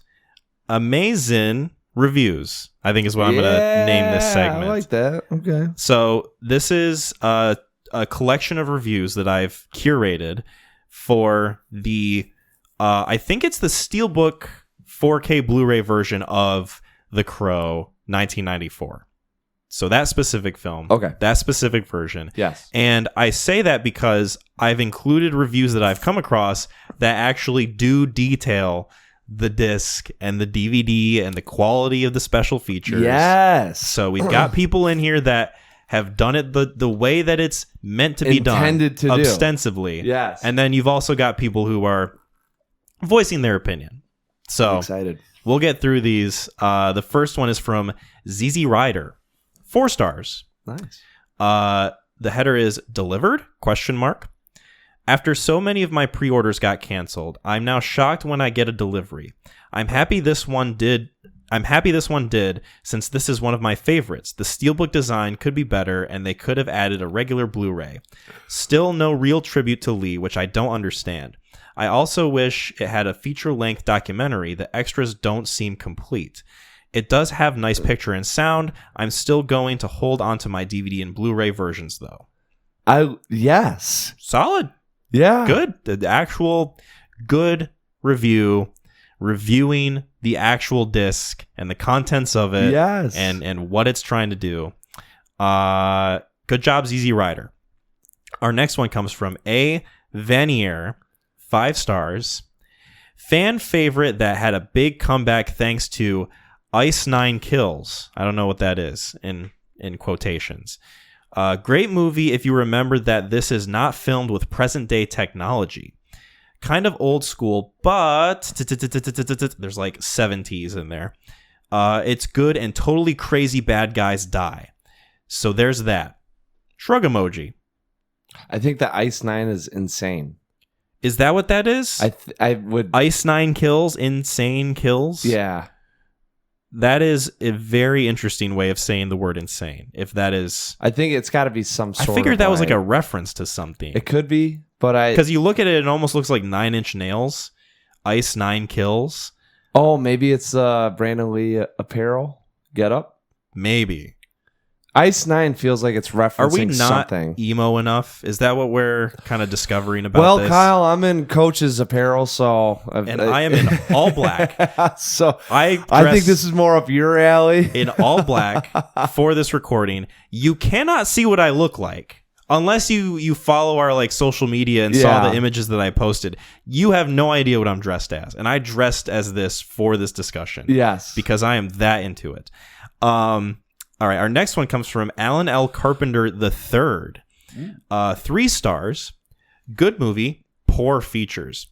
This movie is an absolute gem, and the 4K transfer here with the color touch-ups is absolutely fantastic. That said, 14 screens telling me that piracy is a crime, then having little to no extras? Come on, that's a kick in the nuts. Oh, get him. Yeah, I mean, shit. When you have the third in your name... Alan L. Carpenter III. Yeah. Badass name, by the way. Yes. I think you're allowed to have that opinion, right? Yeah. Oh, yeah. No, that feels like a kick in the nuts. You can kind of say that with some level of authority. Sounds like he just missed out on getting caviar and then threw that on and then was like, oh, really? Yeah. This would be so much better. Yeah. Come on. I'm Alan L. Carpenter III. This is a kick in the scrot. Yes. All right. Our next one comes from James Y. 1 star. Uh-oh. Forced ads spelled wrong, and terrible. How do you spell ads wrong? with 2 Ds Oh. instead of 1. Unless he means the math symbol, which I don't think he does. Forced ads and terrible video quality don't make up for the discount. Before I even got to the movie, I was forced to watch 15 minutes of ads. I think maybe he means previews, maybe? Which you can usually use the chapter skip to get through those, but maybe not this one. Well, hold on, we gotta have it in our hands. We can't just make assumptions. True. I don't want to assume. Yeah, You're right. But I do feel like I don't want to both on this- pretend I know James Y's experience. Yeah. Once the movie actually got started, the amount of weird artifacts was insane. Every few minutes, you would get pop-ups of white pixelation, making the experience absolutely terrible.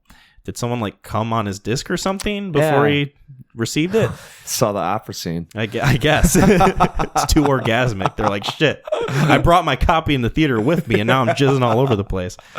I am not even sure this was an authentic disc or some pirated crap from China, since the case and insert were of the absolute worst quality. Stay away! Oh no! Exclamation point. 1 star? Is that James Y did not have a good experience. James 1 star. Y. Damn.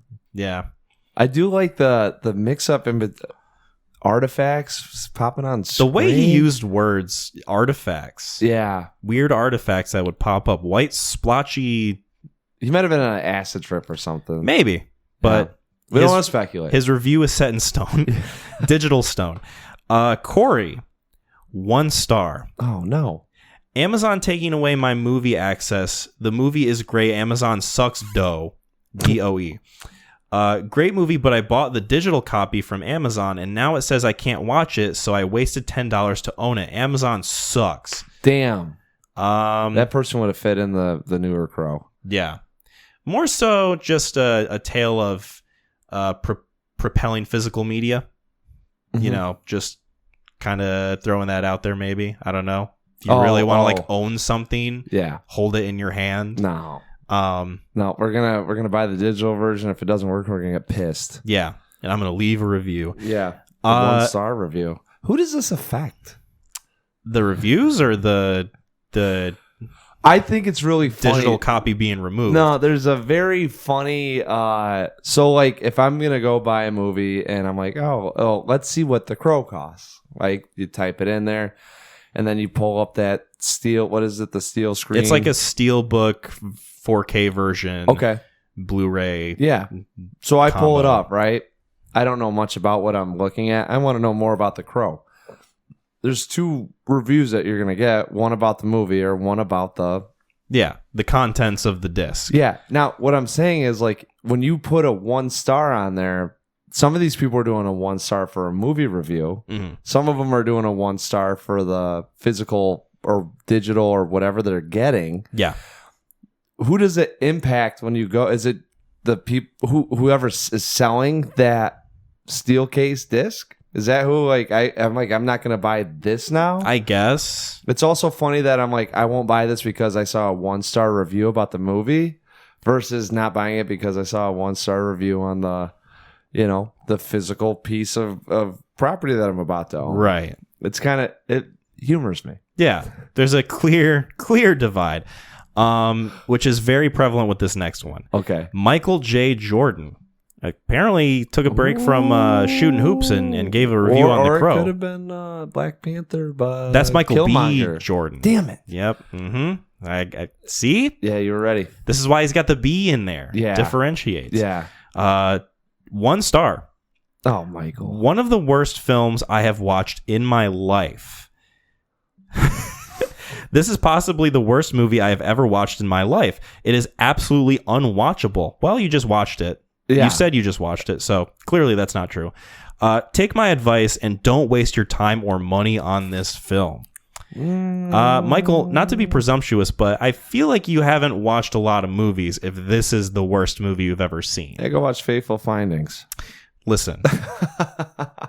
Fateful Findings has been catching strays this episode, and I will not stand for it. Yeah. Oh, not going there with that joke, but yes. Ooh. We're gonna move on. Yep. Oh boy. Yep. This header describes the joke that was just attempted. Awful, very morbid, and demonic. Yes. From H Ball, 1 star. This is the last one. Okay. And the review itself is the exact same as the header. Awful, very morbid, and demonic. Oh, that's like the Ted Bundy film that came out on Netflix. Oh yeah, extremely evil and horrible and no good, very bad day or whatever the fuck it was called. Yeah. Or some shit. It's extremely shocking, vile, and evil, or something like that. whatever. It was a quote from a judge. Yeah, that they decided to use that as a played title. by Zac Efron, right? No. He plays Ted Bundy. Yeah. The judge was John Malkovich. Yeah, I meant that. Oh yeah, Ted Bundy was played by old Zachy boy. Yeah. H Ball. Sounds like you should just kind of stick with God's Not Dead movies. Ooh. Maybe. I don't know. There's a lot of movies out there that maybe have stuff that you won't be comfortable with. God's Not Dead 2. I mean, shit, there's Could five. you imagine there's 5 of those fuckers. You can keep yourself entertained for a while. You watch The Crow and you're like, that was one of the darkest films I've ever seen. Yeah, he's climbing through a window quoting Edgar Allan Poe. Yeah, like I heard a rapping at my door, and you're like, "This is insane!" No, the devil had his hands all over the script, and he's fucking on a roof shredding a guitar. Yeah. Okay, well, hey, there are people that have been sheltered in life. Clearly, yes. Who have access to the Amazon shopping app. And I love it because we're supposed to be talking about the physical property that you're about to buy. Come on, guys. This guy just wants to save our soul. Let's give him credit. Yeah. He wants to save our soul. He's like the crow lifting our soul doing up God's will so that we can finish what we started. He is the crow. Oh, yeah. No. No. Hey, if H-Ball wants to, it doesn't sound like he wants to be the crow, but maybe he needs to be the crow. Did he give it a 1 star or 5? He gave it a 1 star. Yep. It'd be funny if he said that and then gave it 5 stars. Oh, that's what I'm saying. There we talking psychopaths. Yes, exactly. Like he's saying it in a way of like, all right, that's exactly. I had an itch and that thing scratched. Oh, he'd love the new movie then. Oh my god, I want to watch him kill people for no senseless reason. That fucking stabbing, man. I'm all about it. God, that opera scene. I'm so. Hey, it's a mixed bag. But no, it's definitely not mixed. We're here to pull out the contents. Black jelly beans in there, and there's like one cherry one sitting in there. Black jelly beans is a perfect description of 2024 Crow.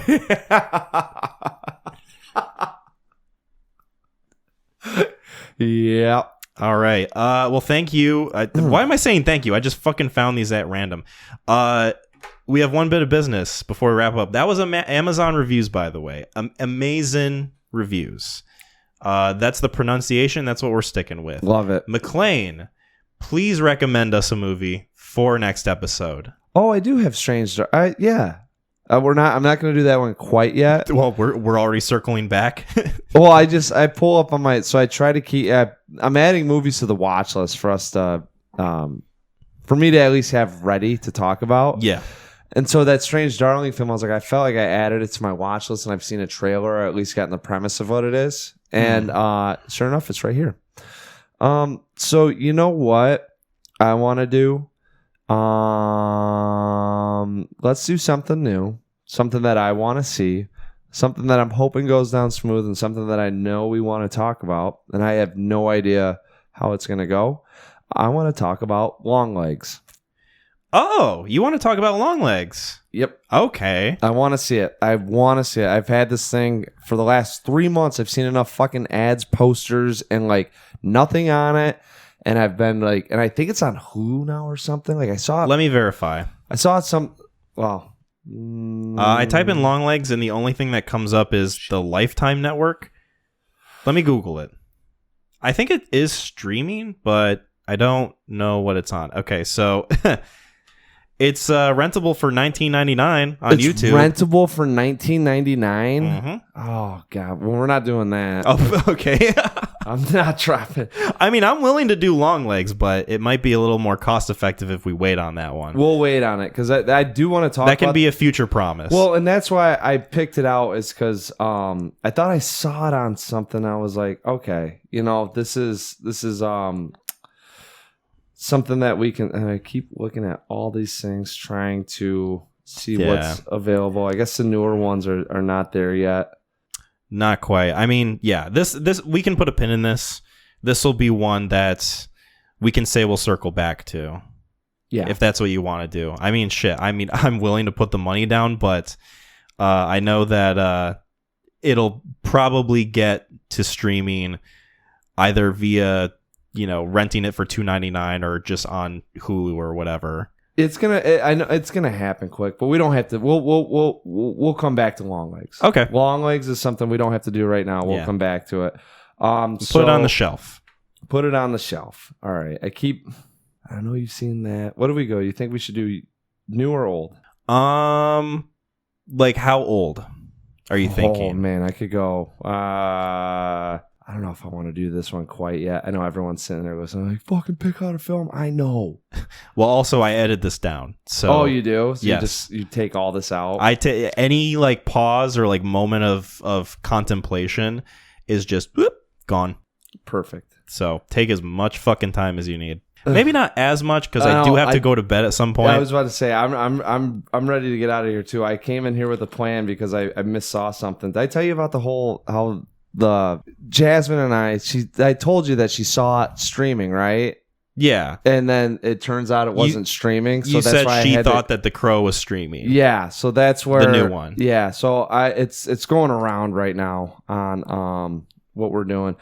All right. You know what? We haven't done. Oh, no. Nope. Not committing. This is a roller coaster. This is like I'm on Shivering Timbers all over again. Fucking my bones hurt. Damn it. We'll do this. Okay, perfect. The current war. Okay. All right. The current war?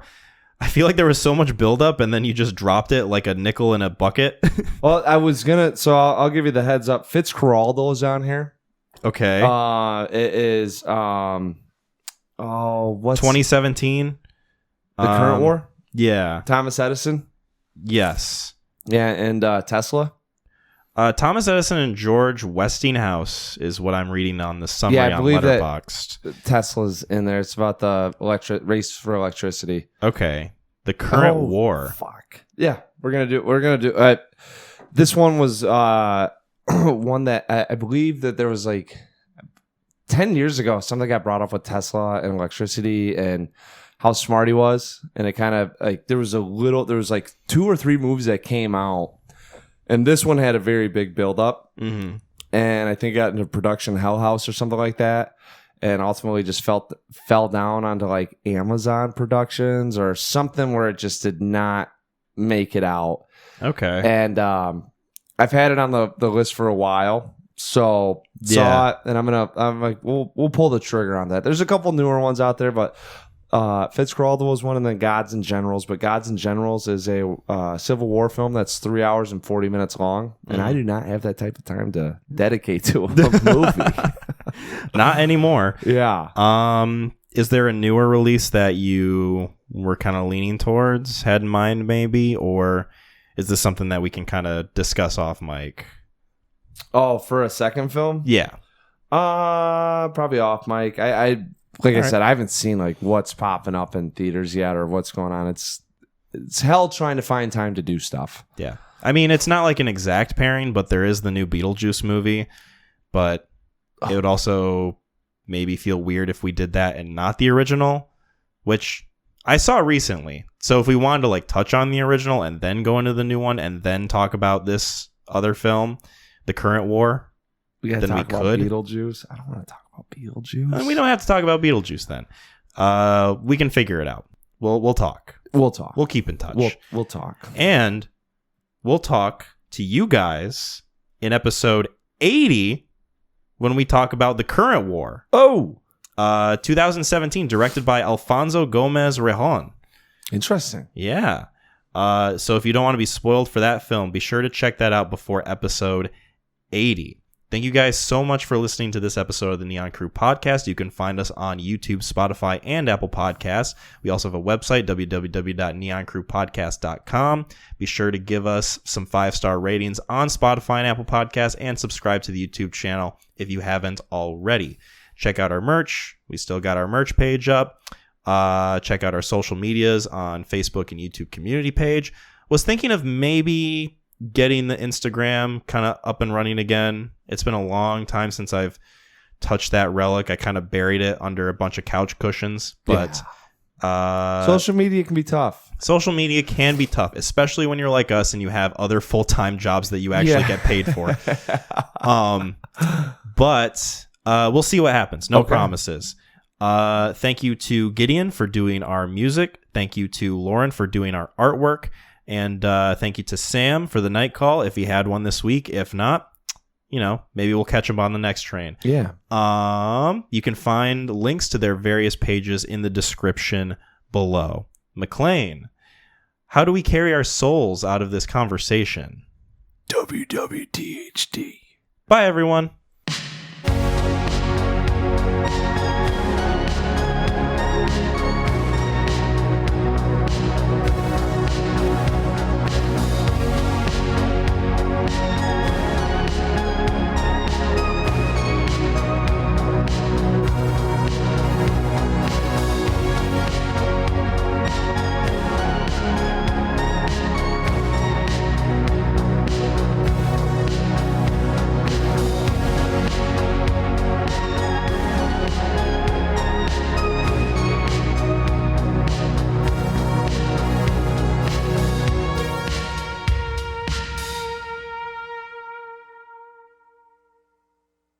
Crow, crow, testing, crow.